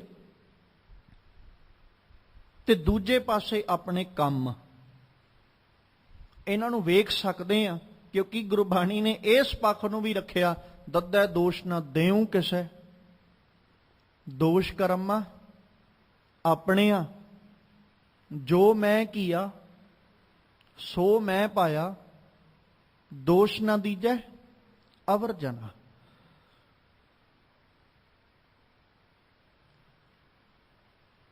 ਜੇ ਇਸ ਪਾਵਨ ਬਚਨ ਨੂੰ ਅੱਜ ਦੇ ਹਾਲਾਤਾਂ ਤੇ ਲੈ ਆਈਏ ਨਾ, ਤੇ ਕੋਈ ਅਤ ਕਥਨ ਹੀ ਨਹੀਂ।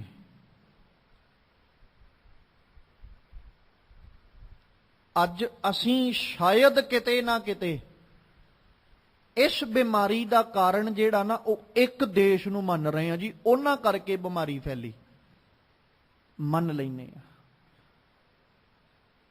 ਜਿਸ ਦੇਸ਼ ਕਰਕੇ ਬਿਮਾਰੀ ਫੈਲੀ ਅਸੀਂ ਮੰਨ ਲਿਆ, ਜੋ ਅਸੀਂ ਇਮੇਜਿਨ ਕੀਤਾ ਜਾਂ ਜੋ ਸਾਨੂੰ ਦੱਸਿਆ ਗਿਆ ਸੀ ਉਸ ਮੁਤਾਬਕ ਹੀ ਮੰਨਣਾ ਨਾ, ਵੀ ਇੱਕ ਦੇਸ਼ ਕਰਕੇ ਬਿਮਾਰੀ ਫੈਲੀ। ਆਪਣੇ ਮਨਾਂ 'ਚ ਝਾਤ ਮਾਰ ਕੇ ਵੇਖੋ ਅਸੀਂ ਕਿੰਨੇ ਕੁ ਚੰਗੇ ਹਾਂ। ਉਹ ਦੇਸ਼ ਦੇ ਮੱਥੇ ਤੇ ਅਸੀਂ ਮੜਤਾ ਉਹਨੂੰ ਤੇ ਦੇਤਾ, ਭਾਈ ਆਹ ਮੈਡਲ ਅਸੀਂ ਤੈਨੂੰ ਹੀ ਦੇਣਾ ਕਿਉਂਕਿ ਤੇਰੇ ਕਰਕੇ ਬਿਮਾਰੀ ਫੈਲੀ ਹੈ। ਸਾਰੇ ਦੇ ਸਾਰੇ ਵਰਲਡ ਨੂੰ ਤੂੰ ਇੰਨੀ ਵੱਡੀ ਮੁਸ਼ਕਲ ਵਿੱਚ ਪਾਇਆ, ਇੰਨੀ ਵੱਡੀ ਜਿਹੜੀ ਸਾਰੀ ਦੀ ਸਾਰੀ ਮੁਸ਼ਕਲ ਹੈ ਉਹ ਤੇਰੇ ਕਰਕੇ ਸਮਾਜ ਵਿੱਚ ਫੈਲੀ, ਦੁਨੀਆ 'ਚ ਫੈਲੀ ਹੈ। ਹੁਣ ਆਪਣੇ ਵੱਲ ਹੀ ਝਾਤ ਮਾਰ ਕੇ ਵੇਖ ਲਈਏ ਅਸੀਂ ਕਿੰਨੇ ਕੁ ਚੰਗੇ ਸੀ, ਜਾਂ ਅਸੀਂ ਕਿੰਨੇ ਕੁ ਚੰਗੇ ਕੰਮ ਕੀਤੇ, ਜਾਂ ਅਸੀਂ ਕਹਿ ਸਕੀਏ ਨਹੀਂ ਜੀ ਮੈਂ ਦਾਅਵੇ ਨਾਲ ਕਹਿ ਸਕਦਾ ਮੈਂ ਅੱਜ ਤੱਕ ਕਦੇ ਵੀ ਆਸ-ਪਾਸ ਨੂੰ ਪੋਲਿਊਟ ਨਹੀਂ ਕੀਤਾ,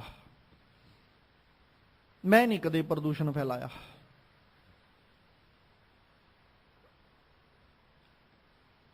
ਭਗਤ ਪੂਰਨ ਸਿੰਘ ਜੀ ਦਾ ਜੀਵਨ ਪੜ੍ਹੋਗੇ ਨਾ, ਮੁਹਤਾਜ ਨਹੀਂ ਉਹਨਾਂ ਦੀ ਸ਼ਖਸੀਅਤ ਕਿਸੇ ਦੀ, ਸਾਰੇ ਇਹਨਾਂ ਨੂੰ ਪਤਾ ਹੈ ਭਗਤ ਪੂਰਨ ਸਿੰਘ ਜੀ ਬਾਰੇ।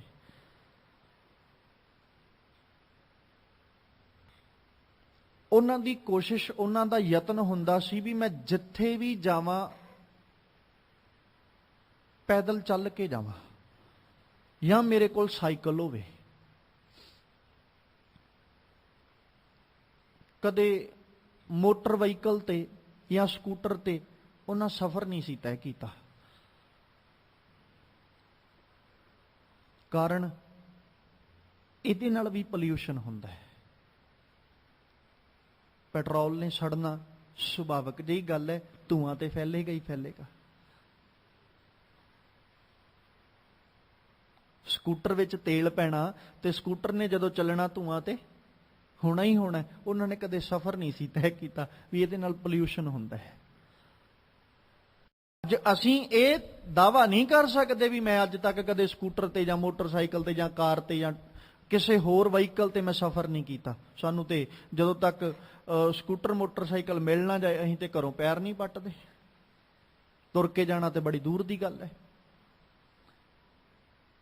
ਨਾ ਚਾਹੁੰਦਿਆਂ ਹੋਇਆਂ ਵੀ ਅਸੀਂ ਪੋਲਿਊਸ਼ਨ ਕਰਦੇ ਹਾਂ ਤੇ ਅਸੀਂ ਦਾਅਵਾ ਕਿੱਦਾਂ ਕਰ ਦਿਆਂਗੇ ਵੀ ਨਹੀਂ ਜੀ ਮੈਂ ਨਹੀਂ ਕਦੇ ਆਪਣੇ ਵਾਤਾਵਰਣ ਨੂੰ, এনवायरमेंट ਨੂੰ ਪੋਲਿਊਟ ਕੀਤਾ, ਮੇਰੇ ਕਰਕੇ এনवायरमेंट 'ਚ ਕੋਈ ਪੋਲਿਊਸ਼ਨ ਨਹੀਂ ਹੈ ਕਿਉਂਕਿ ਮੈਂ ਹਰ ਥਾਂ ਉੱਤੇ ਚੰਗੇ ਕੰਮ ਹੀ ਕੀਤੇ, ਮੈਂ ਕਦੇ ਮਾੜਾ ਨਹੀਂ ਕੀਤਾ। ਕਿ ਮੈਂ ਪਾਣੀ ਗੰਦਲਾ ਨਹੀਂ ਕੀਤਾ, ਕਿ ਮੈਂ ਹਵਾ ਨੂੰ ਗੰਦਲਾ ਨਹੀਂ ਕੀਤਾ, ਕਿ ਮੈਂ ਹੋਰ ਚੀਜ਼ਾਂ ਨੂੰ ਗੰਦਲਾ ਨਹੀਂ ਕੀਤਾ। ਤੇ ਇਹੀ এনवायरमेंट ਹੈ। ਬਸ ਵਾਤਾਵਰਨ ਪ੍ਰਦੂਸ਼ਿਤ ਹੋ ਗਿਆ, ਵਾਤਾਵਰਨ ਪ੍ਰਦੂਸ਼ਿਤ ਹੋਣ ਨਾਲ ਆ ਸਾਰਾ ਨਤੀਜਾ ਸਾਡੇ ਸਾਹਮਣੇ ਹੈ। ਤੇ ਫਿਰ ਅਸੀਂ ਹੁਣ ਕਿਸੇ ਦੇ ਮੱਥੇ ਤੇ ਨਹੀਂ ਮੜ ਸਕਦੇ ਭਾਈ ਆਹ ਕੰਮ ਤੂੰ ਹੀ ਕੀਤਾ।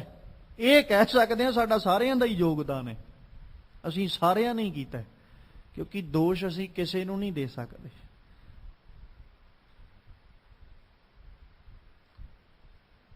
ਔਰ ਇੱਥੇ ਜਿਹੜਾ ਜ਼ਿਕਰ ਸਤਿਗੁਰੂ ਅਰਜਨ ਦੇਵ ਪਾਤਸ਼ਾਹ ਨੇ ਕੀਤਾ, ਕਹਿੰਦੇ ਸੰਗ ਕੁਸੰਗੀ ਬੈਸ ਤੇ। ਉਹ ਸੱਜਣਾ ਖਿਆਲ ਰੱਖੀ, ਜੇ ਕੁਸੰਗ ਵਿੱਚ ਬੈਠੇ ਨਾ ਤੇ ਫਿਰ ਤਬ ਪੁੱਛੇ ਧਰਮ ਰਾਏ, ਤੈਨੂੰ ਪੁੱਛਿਆ ਜਾਏਗਾ ਵੀ ਭਾਈ ਤੂੰ ਮਾੜੇ ਸੰਗ 'ਚ ਬੈਠਾ ਸੀ, ਆ ਕੁਛ ਤੂੰ ਕੀਤਾ ਹੈ। ਤੇ ਉਦੋਂ ਅਸੀਂ ਮੁਨਕਰ ਨਹੀਂ ਹੋ ਸਕਦੇ। ਤੇ ਇਹ ਵੀ ਖਿਆਲ ਕਰਿਓ, ਆਟੇ ਨਾਲ ਘੁਣ ਪਿਸਦਾ ਹੀ ਹੈ,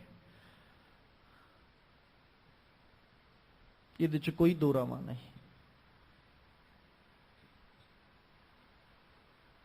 ਮੱਝ ਇੱਕੋ ਹੀ ਗੰਦੀ ਹੁੰਦੀ ਹੈ, ਪਰ ਲਬੇੜ ਸਾਰਿਆਂ ਨੂੰ ਹੀ ਦਿੰਦੀ ਹੈ।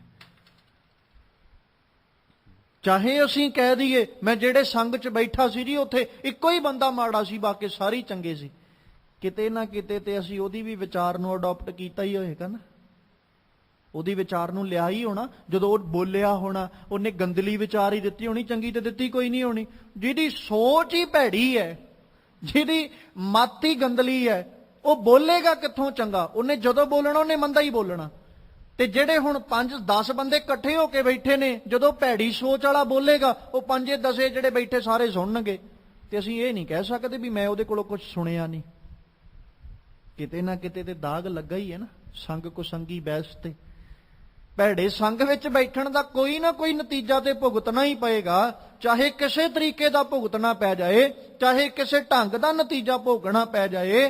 ਪਰ ਇਹ ਬਾਤ ਪੱਕੀ ਹੈ, ਮਾਲਕ ਗੁਰੂ ਅਰਜਨ ਸਾਹਿਬ ਕਹਿੰਦੇ ਸੱਜਣਾ ਤੈਨੂੰ ਪਹਿਲੋਂ ਇਸੇ ਕਰਕੇ ਮੈਂ ਉਦਾਹਰਣ ਦੇ ਕੇ ਸਮਝਾ ਰਿਹਾ। ਚਾਵਲਕਾਰ ਨੇ ਤੁਖ ਕੋ ਮੋਹਲੀ ਲਾਏ, ਸੰਗ ਕੁਸੰਗੀ ਬੈਸਤੇ ਤਬ ਪੂਛੈ ਧਰਮ ਰਾਏ। ਚੌਲਾਂ ਦਾ ਕੋਈ ਕਸੂਰ ਨਹੀਂ ਹੋ, ਉਹਨਾਂ ਉੱਤੇ ਛਿਲਕ ਹੈ, ਉਹ ਛਿਲਕਾ ਲਾਉਣ ਲਈ ਮਾਰ ਸਹਿਣੀ ਪਈ ਉਹਨਾਂ ਨੂੰ।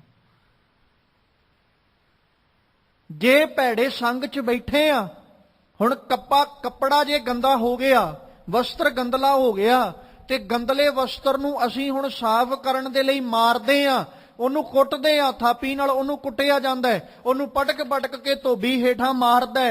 ਤੇ ਹੁਣ ਕੱਪੜਾ ਜੇ ਕਵੇ ਤੂੰ ਤੇ ਮੇਰਾ ਦੁਸ਼ਮਣ ਬਣ ਗਿਆ, ਤੇ ਧੋਬੀ ਵੀ ਅੱਗੋਂ ਕਹੇਗਾ ਨਾ ਤੈਨੂੰ ਕਿਹਨੇ ਕਿਹਾ ਹੀ ਗੰਦਾ ਹੋ, ਵੀ ਜੇ ਤੂੰ ਗੰਦਾ ਹੋਇਆ ਸੱਜਣਾ ਮੈਂ ਤੇ ਤਾਂ ਪਟਕਣ ਲੱਗਾ, ਵੀ ਮੈਂ ਕਿਹੜਾ ਮੂਰਖ ਆ ਵੀ ਤੂੰ ਗੰਦਾ ਨਾ ਹੁੰਦਾ ਤੇ ਮੈਂ ਤੈਨੂੰ ਪਟਕ ਕੇ ਧੋਂਦਾ। ਇਹ ਕਿੱਦਾਂ ਹੋ ਸਕਦਾ? ਜੇ ਤੂੰ ਗੰਦਾ ਹੋਇਆ ਪਟਕਣ ਮੈਂ ਤਾਂ ਹੀ ਲੱਗਾ, ਜੇ ਤੂੰ ਗੰਦਾ ਹੋਇਆ ਸੱਜਣਾ ਧੋਣ ਹੀ ਤੈਨੂੰ ਤਾਂ ਲੱਗਾ, ਜੇ ਤੂੰ ਗੰਦਾ ਨਾ ਹੁੰਦਾ ਤੇ ਮੈਂ ਧੋਂਦਾ ਵੀ ਨਾ। ਤੂੰ ਸਾਫ਼ ਸੁਥਰਾ ਹੁੰਦਾ, ਮੈਂ ਤੈਨੂੰ ਸਾਫ਼ ਸੁਥਰਾ ਸਾਂਭ ਕੇ ਰੱਖਦਾ। ਹੁਣ ਵੀ ਤੇ ਤੈਨੂੰ ਸੁਥਰਾ ਕਰਕੇ ਸੰਭਾਲਣਾ ਹੀ ਹੈ, ਹੁਣ ਵੀ ਤੇ ਤੈਨੂੰ ਸਾਫ਼ ਕਰਕੇ ਧੋ ਕੇ ਮੈਂ ਪ੍ਰੈਸ ਮਾਰ ਕੇ ਤੇ ਫਿਰ ਸਾਂਭਣਾ ਹੀ ਹੈ। ਪ੍ਰੈਸ ਕਰਕੇ ਮੈਂ ਤੈਨੂੰ ਫਿਰ ਸੰਭਾਲ ਲੈਣਾ, ਤਹਿ ਲਾ ਕੇ ਰੱਖ ਲੈਣਾ, ਫਿਰ ਨਹੀਂ ਮੈਂ ਤੈਨੂੰ ਮਾਰਦਾ ਜਦੋਂ ਤੱਕ ਤੂੰ ਗੰਦਾ ਨਹੀਂ ਹੋ ਜਾਂਦਾ।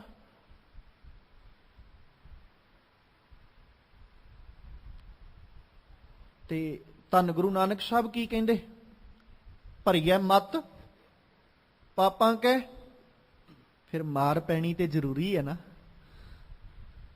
ਜਿਹੜੀ ਮਤ ਹੁਣ ਪਾਪਾਂ ਨਾਲ ਭਰ ਗਈ ਹੈ, ਭਰੀਐ ਮਤ ਪਾਪਾਂ ਕੈ ਸੰਗ, ਸੁਭਾਵਿਕ ਜਿਹੀ ਗੱਲ ਹੈ। ਜਿੱਦਣ ਧੋਪਣੀ ਹੈ ਉਦਣ ਮਾਰ ਤੇ ਪਏਗੀ, ਪਟਕੀ ਵੀ ਜਾਏਗੀ, ਦੁੱਖ ਵੀ ਸਹਿਣੇ ਪੈਣਗੇ, ਤਕਲੀਫ ਵੀ ਸਹਿਣੀ ਪਏਗੀ, ਕਿੰਨੀ ਸਹਿਣੀ ਪਏਗੀ ਕੋਈ ਪਤਾ ਨਹੀਂ। ਹਾਂ ਇਹ ਕਹਿ ਸਕਦੇ ਹੋ ਉਨੀ ਦੇਰ ਸਹਿਣੀ ਪਏਗੀ ਜਿੰਨੀ ਦੇਰ ਸਾਫ਼ ਨਹੀਂ ਹੋ ਜਾਂਦੀ।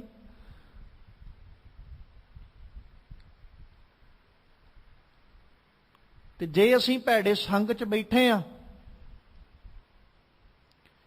ਇੱਕ ਉਦਾਹਰਨ ਹੋਰ ਰੱਖਦਾ ਚੱਲਾਂ।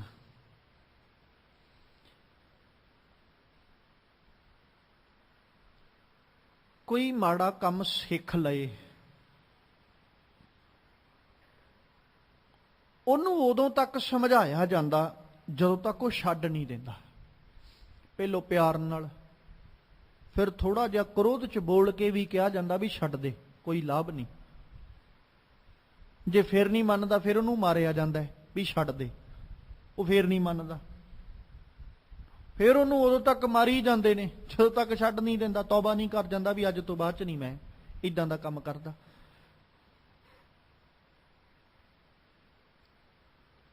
ਤੇ ਜੇ ਅਸੀਂ ਕੁਸੰਗ 'ਚ ਬਹਿ ਕੇ ਕੁਝ ਮਾੜਾ ਸਿੱਖਿਆ, ਸੁਭਾਵਿਕ ਜਿਹੀ ਗੱਲ ਹੈ ਮਾਰ ਤੇ ਸਾਨੂੰ ਵੀ ਪਏਗੀ। ਤਬ ਪੁੱਛਿਆ ਧਰਮ ਰਾਏ, ਸਾਨੂੰ ਪੁੱਛਿਆ ਜਾਏਗਾ ਸੱਜਣਾ ਤੂੰ ਆਹ ਕੰਮ ਮਾੜਾ ਕੀਤਾ ਹੈ।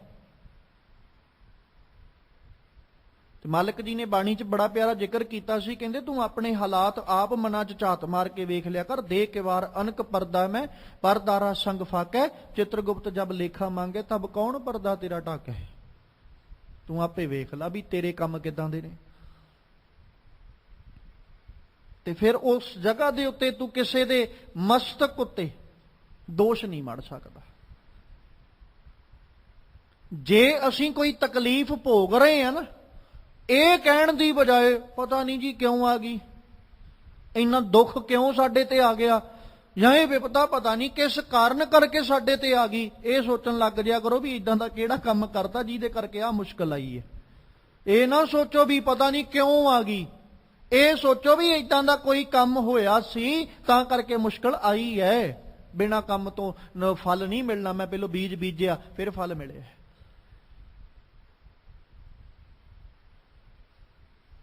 ਜੇ ਮੈਂ ਚੰਗੇ ਬੀਜ ਬੀਜੇ ਹੁੰਦੇ ਤੇ ਫਲ ਮੇਰੇ ਕੋਲ ਚੰਗਾ ਹੁੰਦਾ। ਇਸੇ ਕਰਕੇ ਗੁਰਬਾਣੀ ਨੇ ਨਾ ਸਾਨੂੰ ਇਨ ਪ੍ਰੈਜ਼ੈਂਟ ਜਿਉਣ ਦੀ ਜਾਚ ਸਿਖਾਈ ਵੀ ਭਾਈ ਤੂੰ ਵਰਤਮਾਨ ਸਮੇਂ ਵਿੱਚ ਜਿਉ, ਆ ਫਿਊਚਰ ਤੇਰਾ ਆਪੇ ਚੰਗਾ ਬਣ ਜਾਣਾ। ਤੇਰਾ ਭਵਿੱਖ ਆਪੇ ਹੀ ਚੰਗਾ ਹੋਏਗਾ ਜੇ ਤੂੰ ਵਰਤਮਾਨ ਸਮੇਂ ਨੂੰ ਚੰਗਾ ਬਣਾ ਕੇ ਚੱਲੇਗਾ।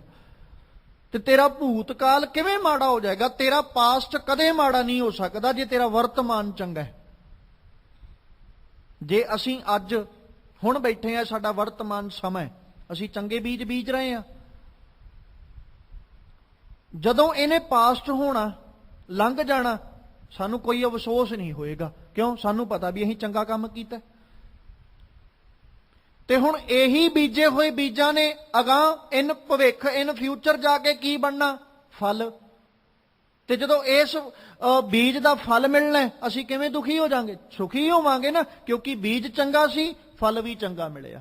ਇਸ ਲਈ ਵਰਤਮਾਨ ਆਪਣਾ ਜਿਹੜਾ ਪ੍ਰੈਜ਼ੈਂਟ ਟਾਈਮ ਹੈ, ਆਪਣੇ ਪ੍ਰੈਜ਼ੈਂਟ ਟਾਈਮ ਨੂੰ ਅਸੀਂ ਜੇ ਚੰਗਾ ਜਿਉਵਾਂਗੇ ਨਾ, ਚੰਗਾ ਜੀਵਨ ਬਤੀਤ ਕਰਾਂਗੇ, ਤੇ ਸਾਡਾ ਪਾਸਟ ਕਦੇ ਮਾੜਾ ਨਹੀਂ ਹੋਏਗਾ ਤੇ ਆਉਣ ਵਾਲਾ ਫਿਊਚਰ ਮਾੜਾ ਹੋ ਹੀ ਨਹੀਂ ਸਕਦਾ, ਕਿਉਂਕਿ ਅਸੀਂ ਪ੍ਰੈਜ਼ੈਂਟ ਵਿੱਚ ਜਿੰਨੇ ਕੰਮ ਕੀਤੇ ਸਾਰੇ ਚੰਗੇ ਹੀ ਕੀਤੇ ਨੇ। ਕਿਵੇਂ ਮਾੜਾ ਹੋ ਜਾਏਗਾ? ਤੇ ਜੇ ਮੈਂ ਪ੍ਰੈਜ਼ੈਂਟ ਦੇ ਵਿੱਚ ਭੈੜੀ ਸੰਗਤ 'ਚ ਬੈਠਾ ਤੇ ਫਿਰ ਮੈਂ ਫਿਊਚਰ ਲਈ ਸੋਚ ਕੇ ਬੈਠਾ ਵੀ ਜੇ ਕੱਲ ਨੂੰ ਉਹ ਫੜੇ ਗਏ ਤੇ ਮੇਰਾ ਵੀ ਵਾਰੀ ਆਈ ਲਓ।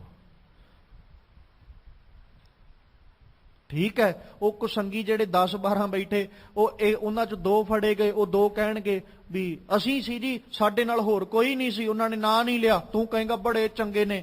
ਸੱਜਣਾ, ਜੇ ਉਹ 2 ਫੜੇ ਗਏ ਨਾ, ਹੋ ਸਕਦਾ ਕੱਲ ਨੂੰ ਤੇਰੀ ਵਾਰੀ ਵੀ ਆ ਜਾਏ। ਫੜਿਆ ਤੇ ਤੂੰ ਵੀ ਜਾਣ, ਇੱਕ ਨਾ ਇੱਕ ਦਿਨ ਤੇ ਫੜਿਆ ਹੀ ਜਾਏਗਾ ਨਾ। ਜਿੱਦਾਂ ਮਰਜ਼ੀ ਤੁਰ ਪਾ, ਜੇ ਅੱਜ ਉਹ 10 ਦੇ ਵਿੱਚੋਂ 2 ਫੜੇ ਗਏ, ਕੱਲ ਨੂੰ ਹੋ ਸਕਦਾ ਜਿਹੜੇ 8 ਬਾਕੀ ਨੇ ਉਹ 8 ਦੇ 8 ਫੜੇ ਜਾਣ। 8 ਵਿੱਚ ਇੱਕ ਨੰਬਰ ਤੇਰਾ ਵੀ ਹੈ। ਤੇ ਤੂੰ ਕਿਵੇਂ ਕਹਿ ਦੇਂਗਾ ਵੀ ਮੇਰਾ ਆਉਣ ਵਾਲਾ ਸਮਾਂ ਬੜਾ ਚੰਗਾ ਹੈ? ਤੈਨੂੰ ਆਪਣਾ ਹੁਣ ਵਾਲਾ ਵਰਤਮਾਨ ਤੇ ਜਿਉਣਾ ਨਹੀਂ ਆਇਆ। ਧੰਨ ਗੁਰੂ ਅਰਜਨ ਸਾਹਿਬ ਕਹਿੰਦੇ, ਇਸ ਕਰਕੇ ਭਾਈ ਖਿਆਲ ਰੱਖ, ਸੰਗ ਕੁਸੰਗੀ ਬੈਸਤੇ, ਜੇ ਭੈੜੇ ਸੰਗ 'ਚ ਬੈਠੇਗਾ ਤਬ ਪੁੱਛੈ ਧਰਮ ਰਾਏ, ਫਿਰ ਤੈਨੂੰ ਪੁੱਛਿਆ ਹੀ ਜਾਏਗਾ ਤੇ ਤੈਨੂੰ ਉਸ ਆਪਣੇ ਬਤੀਤ ਕੀਤੇ ਹੋਏ ਸਮੇਂ ਦੇ ਬਾਰੇ ਵਿੱਚ ਸਾਰਾ ਕੁਝ ਪੁੱਛਿਆ ਵੀ ਜਾਣਾ। ਤੂੰ ਜਿਹੜੇ ਜਿਹੜੇ ਕੰਮ ਕੀਤੇ ਨੇ ਉਹਨਾਂ ਕੰਮਾਂ ਦਾ ਨਤੀਜਾ ਵੀ ਤੈਨੂੰ ਮਿਲਣਾ, ਜਿਹੜੇ ਜਿਹੜੇ ਤੂੰ ਬੀਜ ਬੀਜੇ ਨੇ ਉਹਨਾਂ ਦਾ ਫਲ ਵੀ ਤੈਨੂੰ ਵੱਢਣਾ ਪੈਣਾ, ਕਿਉਂਕਿ ਜਿਹਾ ਬੀਜੈ ਸੋ ਲੁਣੈ ਕਰਮਾ ਸੰਦੜਾ ਖੇਤ। ਤੇਰੇ ਕਰਮਾਂ ਦਾ ਖੇਤ ਹੈ ਭਾਈ, ਤੂੰ ਬੀਜਿਆ, ਹੁਣ ਵੱਢਣ ਲਈ ਵੀ ਤਿਆਰ ਰਹਿ। ਇਹ ਨਹੀਂ ਬੀਜੇ ਤੂੰ ਤੇ ਵੱਡੇ ਕੋਈ ਹੋਰ, ਇਹ ਕਦੇ ਨਹੀਂ ਹੋ ਸਕਦਾ। ਬਾਹਰਲੀ ਕਿਰਸਾਨੀ ਦਾ ਕਹਿ ਸਕਦੇ ਆ ਕਿ ਜਿਸ ਨੇ ਬੀਜੀ ਹੈ, ਹੋ ਸਕਦਾ ਉਹ ਕਿਸੇ ਕਾਰਨ ਕਰਕੇ ਆਪਣੀ ਜ਼ਮੀਨ ਵੇਚ ਦੇ, ਬੀਜਣ ਵਾਲਾ ਹੋਰ ਤੇ ਵੱਢਣ ਵਾਲਾ ਹੋਰ, ਪਰ ਕਰਮਾਂ ਦਾ ਖੇਤ ਐਸਾ ਹੈ ਜਿੰਨੇ ਬੀਜਿਆ ਵੱਢੇਗਾ ਵੀ ਉਹੀ, ਕੋਈ ਹੋਰ ਨਹੀਂ। ਇਹ ਜ਼ਮੀਨ ਨਹੀਂ ਵਿਕਦੀ, ਕਰਮਾਂ ਦੀ ਜ਼ਮੀਨ ਕਦੇ ਵਿਕੀ ਨਹੀਂ। ਕਰਮ ਆਪਣੇ ਆਪਣੇ ਤੇ ਨਤੀਜਾ ਵੀ ਆਪਣਾ ਹੀ ਆਪ। ਇਸੇ ਕਰਕੇ ਭਗਤ ਕਬੀਰ ਸਾਹਿਬ ਨੇ ਕਹਿਤਾ ਸੀ, ਭਾਈ ਕੋਈ ਵੀ ਕੰਮ ਕਰਨ ਲੱਗਿਆ ਇੱਕ ਖਿਆਲ ਰੱਖੀ, ਅੰਤ ਨਵੇਰਾ ਤੇਰੇ ਜੀ ਪਹਿਲੀ ਜੈ। ਕੋਈ ਵੀ ਕੰਮ ਕਰ, ਤੈਨੂੰ ਰੋਕਦੇ ਨਹੀਂ, ਕੰਮ ਤੂੰ ਆਪਣੀ ਮਰਜ਼ੀ ਨਾਲ ਕਰਨਾ ਜਿਹੜਾ ਵੀ ਕਰਨਾ, ਪਰ ਜਿਹੜਾ ਵੀ ਕਰਨ ਲੱਗੇ ਉਹ ਕਰਨ ਤੋਂ ਪਹਿਲਾਂ ਇਹ ਗੱਲ ਜ਼ਰੂਰ ਸੋਚ ਲਿਆ ਕਰ, ਅੰਤ ਨਬੇਰਾ ਤੇਰੇ ਜੀ ਪਹਿਲੀਜੈ। ਭਾਈ ਪੁੱਛਿਆ ਤੈਨੂੰ ਜਾਣਾ ਹੈ, ਤੂੰ ਕਿਹਦੇ ਲਈ ਕੀਤਾ ਇਹ ਨਹੀਂ ਪੁੱਛਿਆ ਜਾਣਾ, ਕਿਹਨੂੰ ਕਰਕੇ ਦੇ ਰਿਹਾ ਇਹ ਨਹੀਂ ਪੁੱਛਿਆ ਜਾਣਾ, ਤੂੰ ਕਰ ਰਿਹਾ ਤੈਨੂੰ ਪੁੱਛਿਆ ਜਾਣਾ ਵੀ ਤੂੰ ਕੀਤਾ ਸੀ, ਤੇ ਭੁਗਤਣਾ ਵੀ ਤੈਨੂੰ ਹੀ ਪੈਣਾ। ਹੁਣ ਚੋਰ ਚੋਰੀ ਕਰਨ ਵਾਲਾ ਚੋਰੀ ਕਰਕੇ ਕੱਲਾ ਤੇ ਖਾ ਨਹੀਂ ਜਾਂਦਾ, ਸਾਰੇ ਟੱਬਰ ਨੂੰ ਹੀ ਖਵਾਉਂਦਾ ਨਾ, ਸਾਰਾ ਟੱਬਰ ਪਾਲਦਾ, ਪਰਿਵਾਰ ਸਾਰਾ ਹੁਣ ਉਹਦੀ ਚੋਰੀ ਕੀਤੇ ਧਨ ਦੇ ਉੱਤੇ ਜਿਉਂਦਾ ਹੈ। ਤੇ ਜਿੱਦਣ ਫੜਿਆ ਜਾਂਦਾ ਉਦਣ ਪਰਿਵਾਰ ਥੋੜੀ ਫੜਿਆ ਜਾਂਦਾ, ਉਦਣ ਕੱਲਾ ਚੋਰ ਹੀ ਫੜਿਆ ਜਾਂਦਾ। ਤੇ ਜੇਲ੍ਹ 'ਚ ਕੌਣ ਜਾਂਦਾ? ਕੱਲਾ ਚੋਰ। ਮਾਰ ਕਿਹਨੂੰ ਸਹਿਣੀ ਪੈਂਦੀ? ਕੱਲੇ ਚੋਰ ਨੂੰ। ਪਰਿਵਾਰ ਨੂੰ ਕੌਣ ਪੁੱਛਦਾ? ਇਹ ਤੇ ਸੰਸਾਰਕ ਤੌਰ ਤੇ ਭਗਤ ਕਬੀਰ ਸਾਹਿਬ ਕਹਿੰਦੇ, ਸੱਜਣਾ ਹਾਲਾਤ ਵੇਖ ਲਾ ਤੇਰੇ ਕਿੱਦਾਂ ਦੇ ਬਣਨੇ। ਬਹੁ ਪਰਪੰਚ ਕਰ ਪਰ ਧਨ ਲਿਆਵੇ, ਸੁੱਤ ਦਾਰਾ ਪਹਿ ਆਨ ਲੁਟਾਵੇ, ਮਨ ਮੇਰੇ ਭੂਲੇ ਕਪਟ ਨਾ ਕੀਜੈ, ਅੰਤ ਨਬੇਰਾ ਤੇਰੇ ਜੀ ਪਹਿਲੀ ਜੈ। ਤੇ ਵੇਖ ਲੈ ਭਾਈ, ਜਿੱਦਣ ਫੜਿਆ ਜਾਏਗਾ ਉਦਣ ਤੂੰ ਹੀ ਫੜਿਆ ਜਾਣਾ, ਮਾਰ ਪੈਣੀ ਤੈਨੂੰ ਪੈਣੀ, ਹੋਰ ਕਿਸੇ ਦਾ ਕੁਝ ਨਹੀਂ ਜਾਣਾ।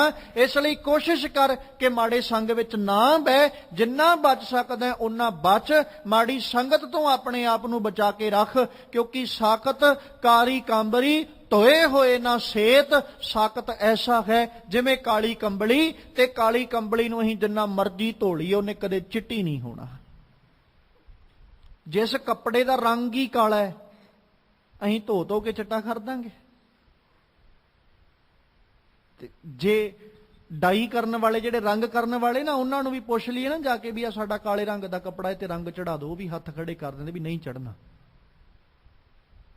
ਕੋਈ ਹੋਰ ਰੰਗ ਹੁੰਦਾ ਤੇ ਅਸੀਂ ਕੋਸ਼ਿਸ਼ ਕਰ ਲੈਂਦੇ ਵੀ ਚੜ ਜਾਂਦਾ, ਤੇ ਚੜਾ ਵੀ ਦਿੰਦੇ, ਕੋਈ ਹੋਰ ਰੰਗ ਲੈ ਆਉਂਦਾ। ਤੇ ਪਰ ਸੱਜਣਾ ਹੁਣ ਕੀ ਕਰੀਏ, ਤੂੰ ਲੈ ਕੇ ਹੀ ਕਾਲਾ ਆਇਆ। ਕਾਲਾ ਰੰਗ ਨਾ ਲੱਥਦਾ ਤੇ ਨਾ ਹੀ ਕਾਲੇ ਰੰਗ ਉੱਤੇ ਕੋਈ ਦੂਜਾ ਰੰਗ ਚੜਦਾ। ਤੇ ਭਗਤ ਕਬੀਰ ਸਾਹਿਬ ਕਹਿੰਦੇ, ਸਾਕਤ ਕਾਰੀ ਕਾਂਬਰੀ। ਸਾਕਤ ਏਦਾਂ ਜਿਵੇਂ ਕਾਲੇ ਰੰਗ ਦੀ ਕੰਬਲੀ, ਧੋਏ ਹੋਏ ਨਾ ਸੇਤ। ਉਹ ਧੋਣ ਦੇ ਨਾਲ ਕਦੇ ਸੇਤ ਨਹੀਂ ਹੋ ਜਾਂਦੀ, ਚਿੱਟੀ ਨਹੀਂ ਹੋ ਜਾਂਦੀ। ਜਿੰਨਾ ਮਰਜ਼ੀ ਧੋ ਲਓ, ਚਾਹੇ ਸਾਰਾ ਦਿਨ ਉਹਨੂੰ ਭਿਉਂ ਕੇ ਰੱਖੀ ਰੱਖੋ, 2 ਸਾਲ ਭਿਉਂ ਕੇ ਰੱਖੀ ਰੱਖੋ, ਕਾਲੇ ਰੰਗ ਦੇ ਕੱਪੜੇ ਨੇ ਕਾਲਾ ਹੀ ਰਹਿਣਾ, ਕਦੇ ਚਿੱਟਾ ਨਹੀਂ ਹੋਏਗਾ। ਤੇ ਸਾਕਤ ਦਾ ਸੰਗ, ਭੈੜੀ ਸੰਗਤ, ਉਹ ਕਾਲੇ ਕੱਪੜੇ ਵਰਗੀ ਹੈ। ਉਹਨੂੰ ਜਿੰਨਾ ਮਰਜ਼ੀ ਸਾਫ਼ ਕਰਨ ਦੀ ਕੋਸ਼ਿਸ਼ ਕਰ ਲਓ, ਯਤਨ ਕਰ ਲਓ, ਉਹ ਕਦੇ ਵੀ ਸਾਫ਼ ਨਹੀਂ ਹੁੰਦੀ। ਨਾਮਾ ਮਾਇਆ ਮੋਹਿਆ ਕਹਿ ਤਿਲੋਚਨ ਮੀਤ। ਇਸ ਸ਼ਲੋਕ ਦੇ ਨਾਲ ਨਾ ਇੱਕ ਘਟਨਾ ਜੋੜੀ ਜਾਂਦੀ। ਭਗਤ ਤਰਲੋਚਨ ਜੀ ਔਰ ਭਗਤ ਨਾਮਦੇਵ ਜੀ, ਇਹਨਾਂ ਨੂੰ ਲੈ ਕੇ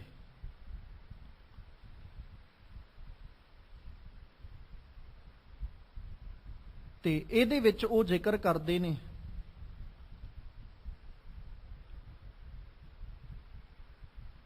ਕਿ ਭਗਤ ਨਾਮਦੇਵ ਜੀ ਔਰ ਭਗਤ ਤਰਲੋਚਨ ਜੀ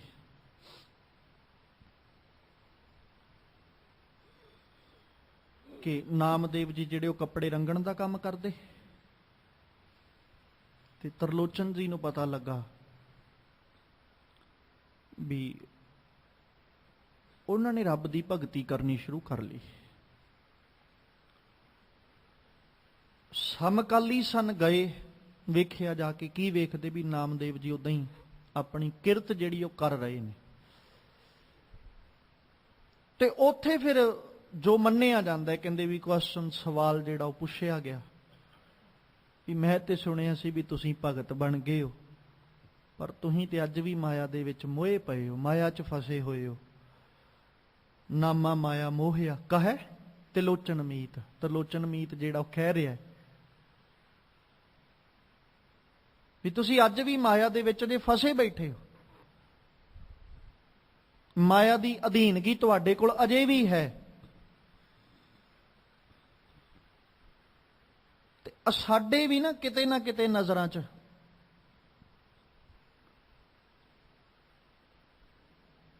ਇਹੀ ਹੈ ਵੀ ਜਿਹੜਾ ਭਗਤ ਬਣ ਜਾਂਦਾ ਨਾ, ਉਹ ਬਸ ਚੌਂਕੜਾ ਮਾਰ ਕੇ ਹੀ ਬੈਠਾ ਹੋਣਾ ਚਾਹੀਦਾ, ਉਹ ਭਗਤ ਹੈ, ਉਹ ਰੱਬ ਦਾ ਪਿਆਰਾ।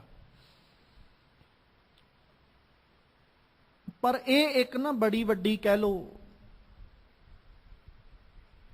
ਇੱਕ ਭੁਲੇਖਾ ਸਾਡੇ ਮਨ ਵਿੱਚ, ਇੱਕ ਭਰਮ ਹੈ ਵੀ ਜਿਹੜਾ ਰੱਬ ਦਾ ਭਗਤ ਹੈ ਉਹ ਚੌਂਕੜਾ ਮਾਰ ਕੇ ਹੀ ਬੈਠਾ ਹੋਏਗਾ ਜਾਂ ਹੱਥ 'ਚ ਮਾਲਾ ਫੜ ਕੇ ਹੀ ਬੈਠਾ ਹੋਏਗਾ। ਇੱਕ ਬੜਾ ਵੱਡਾ ਭਰਮ ਹੈ, ਕਿਉਂਕਿ ਮਾਲਾ ਫੜ ਕੇ ਬਹਿਣ ਵਾਲੇ ਨੂੰ ਨਾ ਗੁਰਬਾਣੀ ਨੇ ਕਿਤੇ ਨਾ ਕਿਤੇ ਜਾ ਕੇ ਸਤਿਗੁਰੂ ਇਹ ਕਹਿ ਦਿੰਦੇ ਵੀ ਉਹ ਵਿਹਲਾ ਹੈ। ਤੇ ਵਿਹਲੇ ਨੂੰ ਗੁਰੂ ਨਾਨਕ ਦੇ ਘਰ ਨੇ ਪ੍ਰਵਾਨ ਨਹੀਂ ਕੀਤਾ। ਜਿਹੜਾ ਬੰਦਾ ਹੱਥੀਂ ਕਿਰਤ ਨਾ ਕਰ ਸਕਦਾ ਹੋਵੇ ਉਹਨੂੰ ਗੁਰੂ ਨਾਨਕ ਦੇ ਘਰ ਨੇ ਪ੍ਰਵਾਨਿਆ ਨਹੀਂ। ਹੱਥੀਂ ਕਿਰਤ ਨਾ ਕਰ ਸਕਦਾ ਹੋਵੇ ਮਤਲਬ ਇਹ ਨਹੀਂ ਵੀ ਉਹਦੇ ਕੋਲ ਸਮਰੱਥਾ ਨਾ ਹੋਵੇ ਕਿਰਤ ਕਰਨ ਦੀ। ਜੇ ਸਮਰੱਥਾ ਨਹੀਂ ਉਹ ਬਾਤ ਵੱਖਰੀ ਹੈ, ਪਰ ਜਿਵੇਂ ਤੰਦਰੁਸਤ ਹੋਣ ਦੇ ਬਾਵਜੂਦ ਵੀ ਚੰਗਾ ਭਲਾ ਕਾਇਆ, ਚੰਗੀ ਭਲੀ ਸਿਹਤ ਵੀ ਹੋਵੇ, ਹੱਥ ਪੈਰ ਵੀ ਸਲਾਮਤ ਹੋਣ, ਸਾਰਾ ਸਰੀਰਕ ਅੰਗ ਪੂਰੇ ਹੋਣ, ਤੇ ਫਿਰ ਵੀ ਬੰਦਾ ਕੋਈ ਕਿਰਤ ਨਾ ਕਰੇ, ਉਹਨੂੰ ਗੁਰੂ ਨਾਨਕ ਨੇ ਕਦੇ ਨਹੀਂ ਜੇ ਪ੍ਰਵਾਨਿਆ। ਉਹਦੇ ਪ੍ਰਤੀ ਤੇ ਭਗਤ ਕਬੀਰ ਸਾਹਿਬ ਜੀ ਦਾ ਹੀ ਇੱਕ ਪਾਵਨ ਬਚਨ ਹੈ, ਗਲੀ ਜਿਨ੍ਹਾਂ ਜਪ ਮਾਲੀਆਂ ਲੋਟੇ ਹੱਥ ਨਿਬੱਗ, ਓਏ ਹਰ ਕੇ ਸੰਤ ਨਾ ਆਖੀਏ ਬਾਨਾਰਸ ਕੇ ਠੱਗ। ਉਹ ਭਗਤ ਨਹੀਂ, ਉਹ ਠੱਗ ਨੇ। ਜ਼ਰੂਰੀ ਨਹੀਂ ਹੈ ਜਿਹੜਾ ਰੱਬ ਦਾ ਭਗਤ ਹੈ ਉਹ ਚੌਂਕੜਾ ਮਾਰ ਕੇ ਹੱਥ 'ਚ ਮਾਲਾ ਫੜ ਕੇ ਅੱਖਾਂ ਮੀਚ ਕੇ ਤੇ ਬੈਠਾ ਹੋਏਗਾ, ਜ਼ਰੂਰੀ ਨਹੀਂ ਹੈ। ਹੋ ਸਕਦਾ ਉਹ ਕਿਰਤ ਵੀ ਕਰ ਰਿਹਾ ਹੋਵੇ, ਤੇ ਜਿਹੜਾ ਕਿਰਤ ਕਰਨ ਵਾਲਾ ਨਾ ਬਾਬੇ ਨਾਨਕ ਨੇ ਉਹਨੂੰ ਬੜੀ ਜਲਦੀ ਪ੍ਰਵਾਨਿਆ। ਤੁਸੀਂ ਇੱਕ ਖਿਆਲ ਕਰਿਓ, ਗੁਰੂ ਨਾਨਕ ਸਾਹਿਬ ਤੋਂ ਲੈ ਕੇ ਧੰਨ ਗੁਰੂ ਗੋਬਿੰਦ ਸਿੰਘ ਪਾਤਸ਼ਾਹ ਤੱਕ 6 ਗੁਰੂ ਸਾਹਿਬਾਨਾਂ ਦੀ ਬਾਣੀ ਗੁਰੂ ਗ੍ਰੰਥ ਸਾਹਿਬ 'ਚ ਦਰਜ ਹੈ। ਪਹਿਲੇ 5 ਤੇ 6ਵੇਂ ਗੁਰੂ ਤੇਗ ਬਹਾਦਰ ਸਾਹਿਬ ਜੀ ਜਿਨ੍ਹਾਂ ਦੀ ਬਾਣੀ ਦਰਜ ਹੈ। ਜਿੰਨੇ ਵੀ ਗੁਰੂ ਸਾਹਿਬਾਨ ਨੇ ਉਹ ਸਾਰੇ ਹੱਥੀਂ ਕੋਈ ਨਾ ਕੋਈ ਕਿਰਤ ਕਰਨ ਵਾਲੇ ਨੇ। 15 ਭਗਤ ਸਾਹਿਬਾਨਾਂ ਦੀ ਬਾਣੀ ਹੈ। 15 ਦੇ 15 ਭਗਤ ਸਾਹਿਬਾਨਾਂ ਦਾ ਜੀਵਨ ਪੜ੍ਹ ਕੇ ਵੇਖ ਲਓ, ਕੋਈ ਨਾ ਕੋਈ ਕਿਰਤ ਕਰਨ ਵਾਲਾ ਹੀ ਹੈ, ਸਾਰੇ ਦੇ ਸਾਰੇ, ਕੋਈ ਵਿਹਲਾ ਨਹੀਂ ਹੈ। ਕੋਈ ਜੁਲਾਹੇ ਦੀ ਕਿਰਤ ਕਰਦਾ, ਕੋਈ ਚੱਪਲਾਂ ਜੁੱਤੀਆਂ ਗੰਢਣ ਦੀ ਕਿਰਤ ਕਰਦਾ, ਕੋਈ ਲਾਗੀ ਦੀ ਕਿਰਤ ਕਰਦਾ, ਕੋਈ ਕਿਸੇ ਤਰ੍ਹਾਂ ਦੀ ਕਿਰਤ ਕਰਦਾ। ਹਰ ਭਗਤ ਜਿਹੜੇ ਉਹ ਕਿਸੇ ਨਾ ਕਿਸੇ ਤਰ੍ਹਾਂ ਦੀ ਕਿਰਤ ਜਿਹੜੀ ਉਹਨੂੰ ਕਰਦੇ। ਬਾਬੇ ਨਾਨਕ ਨੇ ਆਪਣੇ ਸੰਗ ਵੀ ਜੇ ਬਿਠਾਇਆ ਨਾ ਤੇ ਉਹਨੂੰ ਹੀ ਬਿਠਾਇਆ ਜਿਹੜਾ ਹੱਥੀਂ ਕਿਰਤ ਕਰਨ ਵਾਲਾ। ਬਾਬੇ ਨਾਨਕ ਨੇ ਆਪਣੇ ਸੰਗ ਉਹ ਬਿਠਾਇਆ ਹੀ ਨਹੀਂ ਜਿਹੜਾ ਵਿਹਲਾ ਰਹਿਣ ਵਾਲਾ, ਵਿਹਲੀਆਂ ਖਾਣ ਵਾਲਾ। ਕੋਈ ਨਾ ਕੋਈ ਕਿਰਤ ਲਾਜ਼ਮੀ ਜ਼ਰੂਰੀ ਹੈ। ਆਪਣੀ ਆਪਣੀ ਸਮਰੱਥਾ ਦੇ ਮੁਤਾਬਕ, ਆਪਣੀ ਆਪਣੀ ਪਹੁੰਚ ਦੇ ਮੁਤਾਬਕ, ਆਪਣੇ ਆਪਣੇ ਸਰੀਰਕ ਬਲ ਦੇ ਮੁਤਾਬਕ ਕੋਈ ਨਾ ਕੋਈ ਕਿਰਤ ਲਾਜ਼ਮੀ ਹੈ, ਜ਼ਰੂਰੀ ਹੈ, ਕਰਨੀ ਵੀ ਚਾਹੀਦੀ ਹੈ। ਕਿਉਂਕਿ ਕਿਰਤ ਕਰਨ ਵਾਲਾ ਹੀ ਦੇ ਸਕਦਾ ਹੈ, ਜਿਹੜਾ ਕਿਰਤ ਕਰਨ ਵਾਲਾ ਨਹੀਂ ਉਹ ਕਿਸੇ ਨੂੰ ਦੇ ਨਹੀਂ ਸਕਦਾ, ਮੰਗ ਜ਼ਰੂਰ ਸਕਦਾ ਹੈ। ਤੇ ਬਾਬੇ ਨਾਨਕ ਨੇ ਦੇਣਾ ਸਿਖਾਇਆ, ਗੁਰੂ ਨਾਨਕ ਨੇ ਮੰਗਣਾ ਨਹੀਂ ਸਿਖਾਇਆ।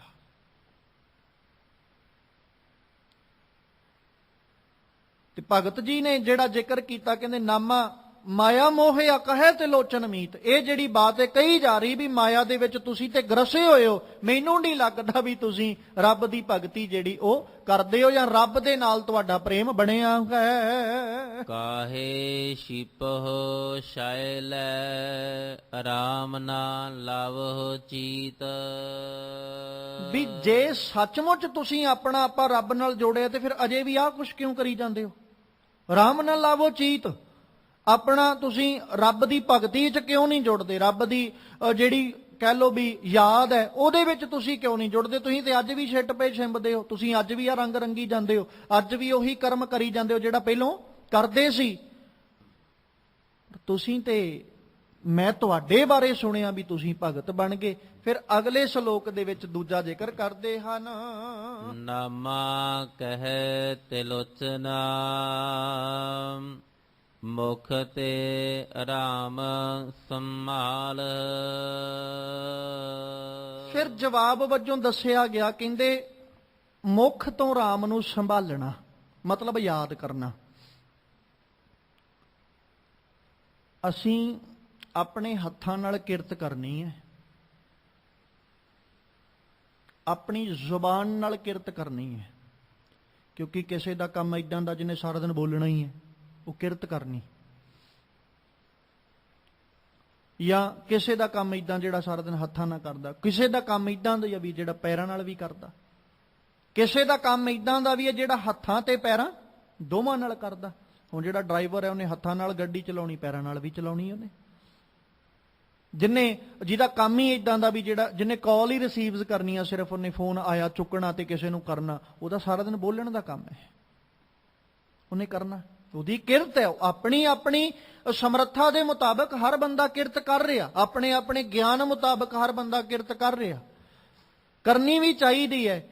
ਤੇ ਹੁਣ ਇੱਥੇ ਜ਼ਿਕਰ ਕੀਤਾ ਮੁਖ ਤੇ ਰਾਮ ਸੰਭਾਲ। ਇੱਥੇ ਮੁਖ ਤੋਂ ਭਾਵ ਇਹ ਨਹੀਂ ਵੀ ਜ਼ੁਬਾਨ ਕਰਕੇ, ਹਿਰਦੇ ਕਰਕੇ, ਵੀ ਤੂੰ ਰਾਮ ਨੂੰ ਸੰਭਾਲਣਾ, ਯਾਦ ਕਰਨਾ, ਤੇ ਰਾਮ ਨੂੰ ਜਿਹੜਾ ਉਹ ਯਾਦ ਕਰ। ਰਾਮ ਨੂੰ ਯਾਦ ਕਰਨ ਲੱਗਿਆ ਉਹਦਾ ਚਿੰਤਨ, ਉਹਦੀ ਯਾਦ ਤੇਰੇ ਹਿਰਦੇ ਵਿੱਚ ਹੋਵੇ। ਹੱਥ ਤੇਰੇ ਕੋਈ ਵੀ ਕਾਰ ਕਰ ਸਕਦੇ, ਪੈਰ ਤੇਰੇ ਕੋਈ ਵੀ ਕਾਰ ਕਰ ਸਕਦੇ। ਬਕਾਇਦਾ ਅਗਲੀ ਪੰਕਤੀ 'ਚ ਉਹਨਾਂ ਜ਼ਿਕਰ ਕੀਤਾ ਹੈ ਜਿੱਥੇ ਉਹ ਕਹਿੰਦੇ ਹਾਥ ਪਾਉ ਕਰ ਕਾਮ ਸਭ ਚੀਤ ਨਿਰੰਜਨ ਨਾਲ। ਭਾਈ ਹੱਥ ਪੈਰ ਤੇਰੇ ਸਾਰੇ ਕੰਮ ਕਰ ਰਹੇ ਨੇ, ਚਿੱਤ ਤੇਰਾ ਨਿਰੰਜਨ ਨਾਲ ਹੋਵੇ, ਅਕਾਲ ਪੁਰਖ ਨਾਲ ਹੋਵੇ। ਕਿਉਂਕਿ ਬਾਬੇ ਨਾਨਕ ਦੇ ਘਰ ਚੋਂ ਤੇ ਆਵਾਜ਼ ਇਹ ਆਈ ਹੈ, ਗਿਆਨ ਵਿਹੂਣਾ ਗਾਵੇ ਗੀਤ, ਭੁੱਖੇ ਮੁੱਲਾਂ ਘਰੇ ਮਸੀਤ, ਮਖੱਟੂ ਹੋਏ ਕੈ ਕੰਨ ਪੜਾਏ, ਫੱਕਰ ਕਰੇ ਹੋਰ ਜਾਤ ਗਵਾਏ, ਗੁਰਪੀਰ ਸਦਾਏ ਮੰਗਣ ਜਾਏ, ਤਾਕੈ ਮੂਲ ਨਾ ਲੱਗੀ ਐ ਪਾਏ, ਘਾਲ ਖਾਏ ਕਿਛ ਹੱਥੋਂ ਦੇ, ਨਾਨਕ ਰਾਹ ਪਛਾਣੇ ਸੇ। ਇੱਥੇ ਵੇਲੜ ਨੂੰ ਨਹੀਂ ਪ੍ਰਵਾਨਿਆ ਗਿਆ। ਵੇਲੜ ਨੂੰ ਤੇ ਬਾਬੇ ਨਾਨਕ ਨੇ ਆਖਿਆ ਕਹਿੰਦੇ ਮਖੱਟੂ ਹੋਏ ਕੈ ਕੰਨ ਪੜਾਏ। ਉਹ ਤੇ ਮਖੱਟੂ ਬਣ ਗਿਆ, ਵਿਹਲਾ ਬਣ ਗਿਆ, ਵਿਹਲਾ ਹੋ ਕੇ ਉਹਨੇ ਕੰਨ ਪੜਾ ਲਏ। ਹੁਣ ਕੰਨ ਪੜਾ ਕੇ ਕੀ ਕਰ ਰਿਹਾ? ਫੱਕਰ ਕਰੇ, ਮੰਗਣ ਤੁਰ ਪਿਆ। ਹੁਣ ਫੱਕਰ ਮਤਲਬ ਮੰਗਣਾ, ਫੱਕਰ ਸੁਭਾਅ ਕਹਿੰਦੇ ਵੀ ਇਹ ਫੱਕਰ ਬਣ ਗਿਆ, ਇਹਨੇ ਮੰਗਣਾ ਸ਼ੁਰੂ ਕਰ ਲਿਆ। ਹੋਰ ਜਾਤ ਗਵਾਏ ਕਹਿੰਦੇ ਆਪ ਤੇ ਮੰਗਣ ਗਿਆ ਹੀ ਗਿਆ। ਜਿਹੜੇ ਉਹਦੇ ਨਾਲ ਦੇ ਸਾਥੀ ਸਨ ਨਾ, ਉਹ ਭਾਵੇਂ ਨਹੀਂ ਵੀ ਮੰਗਦੇ ਪਰ ਉਹ ਵੀ ਬਦਨਾਮ ਕਰਤੇ। ਹੋਰ ਜਾਤ ਗਵਾਏ ਤੋਂ ਭਾਵ ਆਪਣੇ ਵਰਗੇ ਹੋਰ ਵੀ ਬਦਨਾਮ ਕਰਤੇ, ਉਹਨਾਂ ਨੂੰ ਵੀ ਮਾੜਾ ਸਾਬਤ ਕਰਤਾ ਵੀ ਇਹ ਸਾਰੇ ਹੀ ਮੰਗ ਕੇ ਖਾਣ ਵਾਲੇ ਨੇ। ਗੁਰੂ ਨਾਨਕ ਸਾਹਿਬ ਕਹਿੰਦੇ ਖਿਆਲ ਰੱਖਿਓ, ਗੁਰਪੀਰ ਸਦਾਏ। ਆਪਣੇ ਆਪ ਨੂੰ ਕੀ ਅਖਵਾਉਂਦਾ? ਗੁਰੂ। ਆਪਣੇ ਆਪ ਨੂੰ ਕੀ ਅਖਵਾਉਂਦਾ? ਪੀਰ। ਮੰਗਣ ਜਾਏ, ਆਪਣੇ ਆਪ ਨੂੰ ਗੁਰੂ ਤੇ ਪੀਰ ਅਖਵਾਉਂਦਾ ਹੋਇਆ ਮੰਗਣ ਤੁਰ ਪਏ। ਤਾਕੈ ਮੂਲ ਨਾ ਲੱਗੀ ਐ ਪਾਏ। ਐਵੇਂ ਕਿਤੇ ਭੁੱਲ ਕੇ ਵੀ ਉਹਦੇ ਪੈਰਾਂ ਤੇ ਨਮਸਕਾਰ ਨਾ ਕਰ ਦਿਓ। ਮੂਲ ਮਤਲਬ ਮੁੱਢ ਤੋਂ ਹੀ, ਤਾਕੈ ਮੂਲ ਨਾ ਲੱਗੀ ਐ ਪਾਏ। ਤੇ ਫਿਰ ਪ੍ਰਵਾਨ ਕਿਹੜਾ? ਘਾਲ ਖਾਏ। ਜਿਹੜਾ ਘਾਲਣਾ ਘਾਲੇ ਤੇ ਖਾਵੇ, ਕਿਛ ਹੱਥੋਂ ਦੇ, ਆਪ ਵੀ ਖਾਵੇ ਤੇ ਦੂਜਿਆਂ ਦਾ ਵੀ ਪੇਟ ਭਰੇ ਆਪਣੇ ਹੱਥੋਂ ਦੇ ਕੇ। ਨਾਨਕ ਰਾਹ ਪਛਾਣੇ ਸੀ। ਅਸਲ 'ਚ ਰੱਬ ਦੇ ਘਰ ਵੱਲ ਨੂੰ ਜਾਂਦਾ ਰਾਹ ਉਹਨੂੰ ਪਤਾ ਲੱਗਦਾ।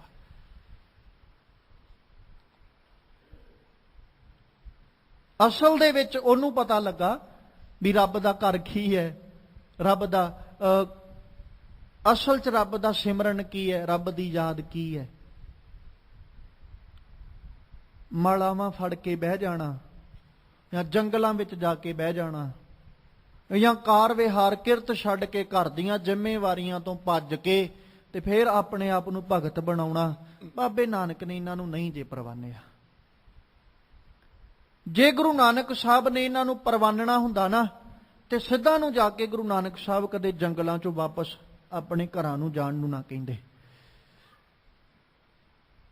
ਜੇ ਗੁਰੂ ਨਾਨਕ ਸਾਹਿਬ ਨੇ ਇਹਨਾਂ ਨੂੰ ਹੀ ਪ੍ਰਵਾਨਣਾ ਹੁੰਦਾ ਤੇ ਗੁਰੂ ਨਾਨਕ ਸਾਹਿਬ ਆਪ ਖੁਦ ਆਪਣੇ ਜੀਵਨ ਦੇ ਅੰਦਰ ਕਦੇ ਹੱਥੀਂ ਕਿਰਤ ਨਾ ਕਰਦੇ।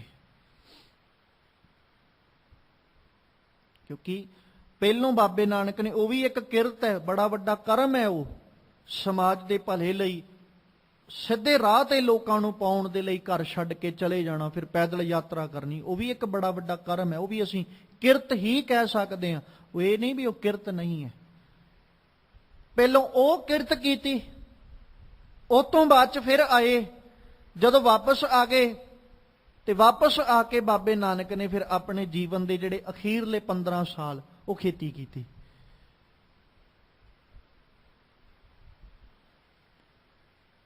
ਤੇ ਉਹ ਗੁਰੂ ਜਿਹੜਾ ਆਪ ਕਿਰਤ ਕਰਨੀ, ਕਿਰਤ ਕਰਦਾ ਹੈ, ਕਿਰਤ ਕਰਨ ਦੀ ਜਾਚ ਦੱਸਦਾ ਹੈ, ਤੇ ਉਹ ਕੀ ਵਿਹਲਿਆਂ ਨੂੰ ਪ੍ਰਵਾਨ ਕਰ ਲੇਗਾ?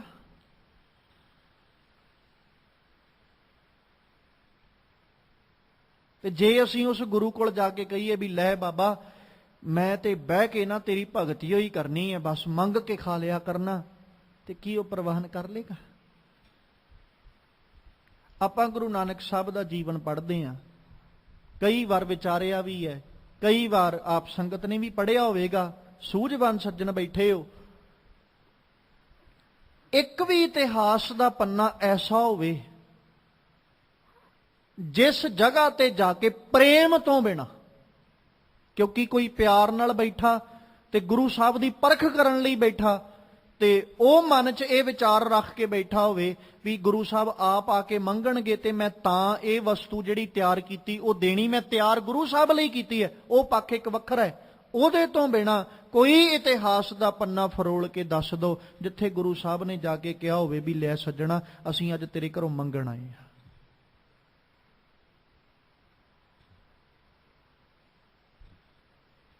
ਤੇ ਹੱਥ ਖੜੇ ਹੋ ਜਾਣਗੇ। ਗੁਰੂ ਨੇ ਸਾਨੂੰ ਮੰਗਣਾ ਨਹੀਂ ਸਿਖਾਇਆ। ਇਹੋ ਕਾਰਨ ਹੈ ਅੱਜ ਸਾਰੇ ਧਰਮਾਂ ਦੇ ਲੋਕ ਸਤਿਕਾਰਯੋਗ ਨੇ, ਪਰ ਜਦੋਂ ਵੀ ਕਿਤੇ ਵੰਡਣ ਦੀ ਵਾਰੀ ਆਉਂਦੀ ਤੇ ਸਾਰੇ ਧਰਮਾਂ ਦੇ ਲੋਕਾਂ ਨੂੰ, ਹਰ ਜਾਤ ਦੇ ਲੋਕਾਂ ਨੂੰ ਇੱਕੋ ਹੀ ਸ਼ਖਸ ਨਜ਼ਰ ਆਉਂਦਾ ਤੇ ਇੱਕੋ ਹੀ ਘਰ ਦਿਸਦਾ, ਉਹ ਗੁਰੂ ਨਾਨਕ ਦਾ ਘਰ ਹੈ। ਤੇ ਸ਼ਖਸ ਸਿੱਖ ਨਜ਼ਰ ਆਉਂਦਾ ਵੀ ਇਹੀ ਹੈ ਜਿਹੜੇ ਦੇ ਸਕਦੇ ਨੇ, ਬਾਕੀ ਤੇ ਆਪਣਾ ਹੀ ਘਰ ਭਰਨ ਨੂੰ ਨੇ। ਤੇ ਇਹਦੇ 'ਚ ਕੋਈ ਦੋਰਾਵਾ ਨਹੀਂ। ਜੇ ਅੱਜ ਵਰਤਾਇਆ ਜਾ ਰਿਹਾ ਨਾ ਲੰਗਰ ਸਮਾਜ 'ਚ, ਚਾਹੇ ਜਿੱਦਾਂ ਦੇ ਮਰਜ਼ੀ ਹਾਲਾਤ ਨੇ, ਕਦੇ ਪੁੱਛ ਕੇ ਵੇਖਿਓ ਸਿੱਖਾਂ ਨੂੰ ਵੀ ਜਿਹੜੇ ਵਰਤਾਉਣ ਵਾਲੇ ਵਰਤਾਵੇ ਨੇ, ਵੀ ਤੁਸੀਂ ਆਪਣਾ ਗੁਜ਼ਾਰਾ ਕਿਵੇਂ ਕਰ ਰਹੇ ਹੋ? ਵਰਤਾਉਣ ਵਾਲੇ ਵਰਤਾਈ ਜਾ ਰਹੇ ਨੇ, ਉਹਨਾਂ ਨੇ ਵਰਤਾਉਣਾ, ਉਹਨਾਂ ਨੇ ਇਹ ਨਹੀਂ ਕਹਿਣਾ ਵੀ ਸਾਡੇ ਘਰ 'ਚ ਹੈ ਨਹੀਂ, ਉਹ ਵਰਤਾ ਰਹੇ ਹੋ।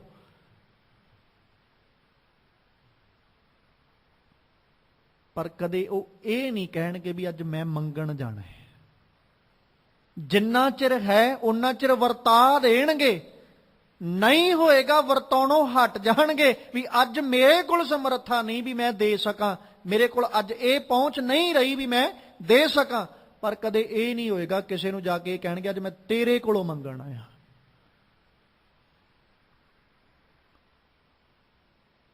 ਤੇ ਗੁਰੂ ਨਾਨਕ ਦਾ ਘਰ ਐਸਾ ਹੈ ਵੀ ਇਸ ਘਰ 'ਚ ਕਦੇ ਇਹ ਨੌਬਤ ਵੀ ਨਹੀਂ ਆਈ ਵੀ ਇੱਥੋਂ ਕਦੇ ਵਰਤਾਇਆ ਨਾ ਜਾਵੇ। ਚਾਹੇ ਜਦੋਂ ਦਾ ਮਰਜ਼ੀ ਹਾਲਾਤ ਵੇਖ ਲਓ, ਜਿਹੜੇ ਮਰਜ਼ੀ ਜੀਵਨ ਦਾ, ਜਿਹੜੇ ਮਰਜ਼ੀ ਇਤਿਹਾਸ ਦਾ ਹਾਲਾਤ ਵੇਖ ਲਓ, ਜਿਹੜੇ ਮਰਜ਼ੀ ਹਾਲਾਤ, ਜਿਸ ਮਰਜ਼ੀ ਸਮੇਂ ਨੂੰ ਤੁਸੀਂ ਪੜ੍ਹ ਕੇ ਵੇਖ ਲਓ, ਐਸੇ ਹਾਲਾਤ ਕਦੇ ਨਹੀਂ ਬਣੇ ਵੀ ਗੁਰੂ ਨਾਨਕ ਦੇ ਘਰ ਚੋਂ ਇਹ ਆਵਾਜ਼ ਆਈ ਹੋਵੇ ਵੀ ਅੱਜ ਇੱਥੋਂ ਵਰਤਾਇਆ ਨਹੀਂ ਜਾਣਾ ਭਾਈ, ਅੱਜ ਇੱਥੇ ਵਰਤਾਉਣ ਜੋਗਾ ਹੈ ਹੀ ਨਹੀਂ। ਜੇ ਆਪਾਂ ਜਿਸ ਅਸਥਾਨ ਤੇ ਬੈਠੇ ਆ, ਇਸ ਅਸਥਾਨ ਦੀ ਵੀ ਗੱਲ ਕਰੀਏ ਤੇ ਜਿੰਨੇ ਚਿਰ ਤੋਂ ਚੱਲ ਰਿਹਾ ਉਹ ਹਾਲਾਤ ਸਾਰੇ, ਉਹਨੇ ਦਿਨਾਂ ਤੋਂ ਚੱਲ ਰਿਹਾ ਲੰਗਰ, ਬੇਅੰਤ ਸੰਗਤਾਂ ਛਕ ਵੀ ਰਹੀਆਂ, ਬੇਅੰਤ ਸੰਗਤਾਂ ਨੂੰ ਵਰਤਾਇਆ ਵੀ ਜਾ ਰਿਹਾ, ਹਰ ਜੀਵ ਛਕ ਕੇ ਆਪਣੇ ਪੇਟ ਦੀ ਪੂਰਤੀ ਕਰ ਰਿਹਾ। 20 ਤੋਂ 25 ਹਜ਼ਾਰ ਸ਼ਖਸ ਦਾ ਰੋਜ਼ਾਨਾ ਲੰਗਰ ਤਿਆਰ ਹੋਣਾ, ਵਰਤਾਇਆ ਜਾਣਾ, ਅਸੀਂ ਅੰਦਾਜ਼ਾ ਲਾ ਸਕਦੇ ਹਾਂ ਵੀ ਕਿੰਨਾ ਹਾਲਾਤ ਜਿਹੜੇ ਸਾਰੇ ਜਿੱਦਾਂ ਦੇ ਵੀ ਨੇ। ਪਰ ਗੁਰੂ ਨਾਨਕ ਦੇ ਘਰ ਚੋਂ ਕਦੇ ਇਹ ਆਵਾਜ਼ ਨਹੀਂ ਆਈ ਵੀ ਅੱਜ ਇੱਥੋਂ ਵਰਤਾਇਆ ਨਹੀਂ ਜਾਣਾ।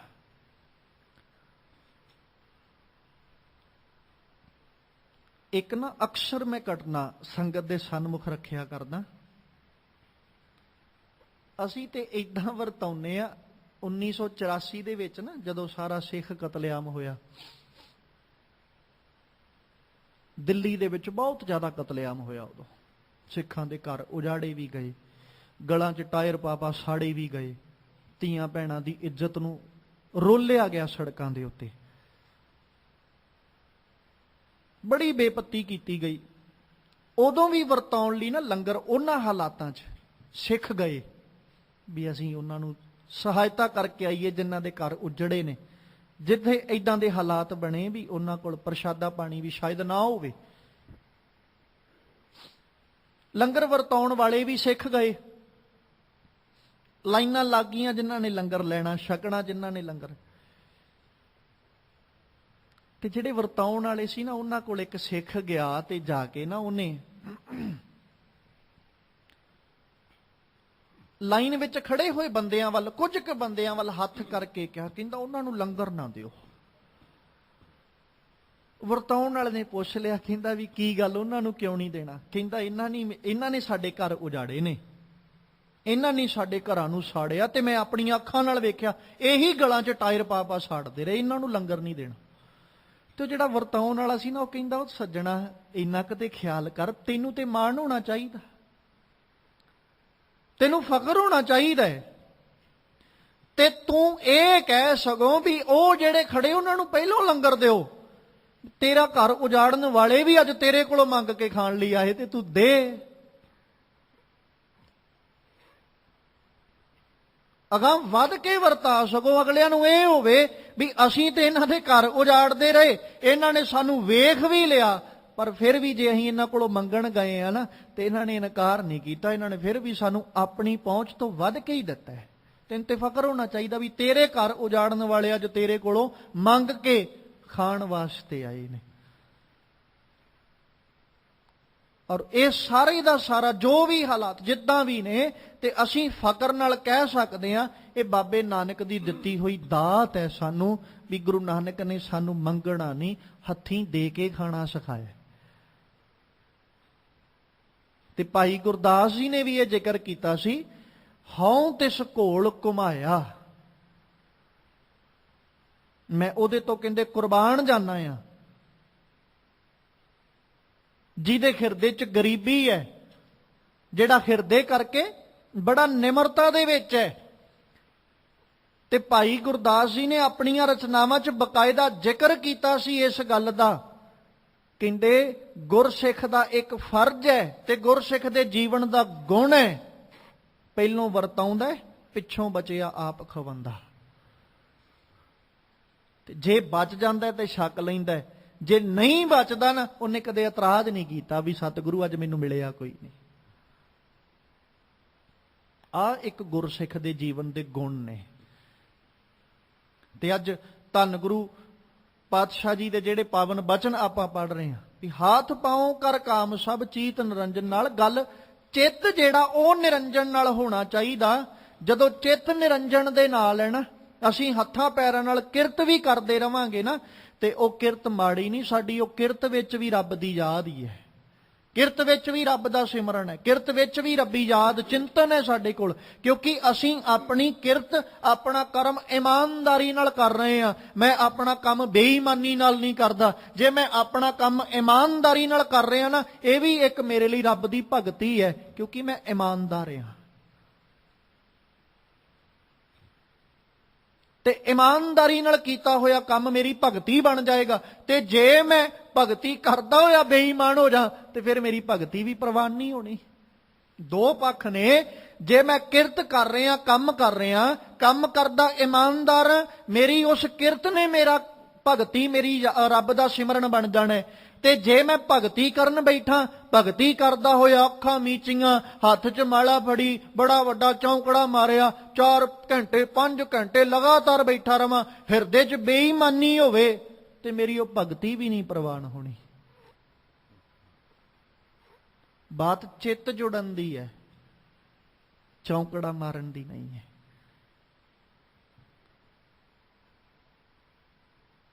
ਇੱਥੇ ਅਸੀਂ ਇਹ ਨਹੀਂ ਕਹਿ ਸਕਦੇ ਵੀ ਚੌਂਕੜਾ ਮਾਰਨਾ ਗਲਤ ਹੈ। ਠੀਕ ਹੈ, ਕਿਤੇ ਨਾ ਕਿਤੇ ਕੋਸ਼ਿਸ਼ ਹੋਵੇ ਵੀ 24 ਘੰਟਿਆਂ ਦੇ ਵਿੱਚੋਂ ਕੁਝ ਕੁ ਸਮਾਂ, ਕਿਉਂਕਿ ਜਦੋਂ ਸੰਗਤ ਵਿੱਚ ਬਹਿਣਾ ਉਦੋਂ ਤੇ ਚੌਂਕੜਾ ਮਾਰਨਾ ਹੀ ਪੈਣਾ। ਤੇ ਭਗਤ ਕਬੀਰ ਸਾਹਿਬ ਨੇ ਬਕਾਇਦਾ ਜ਼ਿਕਰ ਕੀਤਾ, ਏਕ ਘਰੀ ਆਦੀ ਹੂੰ ਤੇ ਆਦ, ਭਗਤਨ ਸੇਤੀ ਗੋਸ਼ਟੇ ਜੋ ਕੀਨੋ ਸੋ ਲਾਭ। ਜਿਹੜਾ ਅਸੀਂ ਸੰਗਤ 'ਚ ਸਮਾਂ ਬਤੀਤ ਕਰਨਾ, ਉੱਥੇ ਚੌਂਕੜਾ ਮਾਰਨਾ ਹੀ ਪਏਗਾ, ਉੱਥੇ ਸਾਨੂੰ ਬਹਿਣਾ ਪਏਗਾ, ਕਿਉਂਕਿ ਇੱਥੇ ਇੱਕ ਨਿਯਮ ਹੈ ਬੈਠਣ ਦਾ। ਉਦੋਂ ਬਾਅਦ 'ਚ ਅਸੀਂ ਕਹੀਏ ਵੀ ਮੈਂ ਸਾਰਾ ਦਿਨ ਬੈਠਣਾ, ਚੌਂਕੜਾ ਮਾਰ ਕੇ ਕੰਮ ਕੋਈ ਨਹੀਂ ਕਰਨਾ, ਮੈਂ ਸਗੋਂ ਵਿਹਲੇ ਨੇ ਰਹਿ ਕੇ ਹੀ ਪ੍ਰਸ਼ਾਦਾ ਛਕਣਾ, ਵਿਹਲੀਆਂ ਹੀ ਖਾਣੀਆਂ, ਤੇ ਫਿਰ ਸਾਡੇ ਲਈ ਉਹ ਜਿਹੜਾ ਕਰਮ ਹੈ ਅਸੀਂ ਕਹਿ ਸਕਦੇ ਹਾਂ ਵੀ ਉਹ ਭਲਾ ਨਹੀਂ, ਤੇ ਸ਼ਾਇਦ ਅਸੀਂ ਗੁਰੂ ਨਾਨਕ ਦੀਆਂ ਨਜ਼ਰਾਂ 'ਚ ਪ੍ਰਵਾਨੇ ਵੀ ਨਾ ਜਾਈਏ। ਇਸ ਲਈ ਕੋਸ਼ਿਸ਼ ਇਹ ਕਰੀਏ ਕਿ ਅਸੀਂ ਰੱਬ ਦਾ ਚਿੰਤਨ, ਰੱਬ ਦਾ ਸਿਮਰਨ ਵੀ ਕਰੀਏ। ਜਿੱਥੇ ਰੱਬੀ ਸਿਮਰਨ, ਰੱਬੀ ਯਾਦ ਨੂੰ ਹਿਰਦਿਆਂ 'ਚ ਟਿਕਾਉਣਾ, ਉੱਥੇ ਆਪਣੇ ਆਪਣੇ ਕਰਮ ਜਿਹੜੇ, ਆਪਣੀ ਆਪਣੀ ਕਿਰਤ ਜਿਹੜੀ ਉਹਨੂੰ ਕਰੀਏ, ਤੇ ਕਰੀਏ ਵੀ ਇਮਾਨਦਾਰੀ ਨਾਲ, ਤਾਂ ਜੋ ਸਾਡੀ ਉਹ ਕਿਰਤ ਵੀ ਰੱਬੀ ਯਾਦ, ਰੱਬੀ ਸਿਮਰਨ ਬਣ ਜਾਏ, ਤੇ ਅਸੀਂ ਉਸ ਮਾਲਕ ਦੀ ਯਾਦ ਵਿੱਚ ਜੁੜਿਆ ਹੋਇਆਂ ਆਪਣੇ ਜੀਵਨ ਸਫਲ ਕਰਕੇ ਜਾਈਏ, ਤੇ ਸਾਡੇ ਵੀ ਇਹ ਲੋਕ ਸੁਖੀਏ ਪਰਲੋਕ ਸੁਹੇਲੇ। ਨਾਨਕ ਹਰ ਪ੍ਰਭ ਆਪੇ ਮੇਲੇ ਹੋਈਆਂ ਬੇਅੰਤ ਪ੍ਰਕਾਰ ਦੀਆਂ ਭੁੱਲਾਂ ਦੀ ਖਿਮਾ ਬਖਸ਼ਣੀ। ਆਓ ਸਤਿਗੁਰਾਂ ਦੇ ਪਾਵਨ ਬਚਨ ਆਪਣੇ ਹਿਰਦਿਆਂ ਵਿੱਚ ਵਸਾ ਲਈਏ। ਨਾਮਾ ਕਹਿ ਤਿਲੋਚਨਾ ਮੁਖ ਤੇ RAM ਸਮਾਲ। ਹਾਥ ਪਾਉ ਕਰ ਕਾਮ ਸਭ ਚੀਤ ਨਿਰੰਜਨ ਨਾਲ। ਵਾਹਿਗੁਰੂ ਜੀ ਕਾ ਖਾਲਸਾ, ਵਾਹਿਗੁਰੂ ਜੀ ਕੀ ਫਤਿਹ। ਰਾਮ ਕਲੀ ਮਹੱਲਾ ਤੀਜਾ। ਆਨੰਦ ਇੱਕ ਓੰਕਾਰ ਸਤਿ ਗੁਰ ਪ੍ਰਸਾਦ। ਆਨੰਦ ਭਇਆ ਮੇਰੀ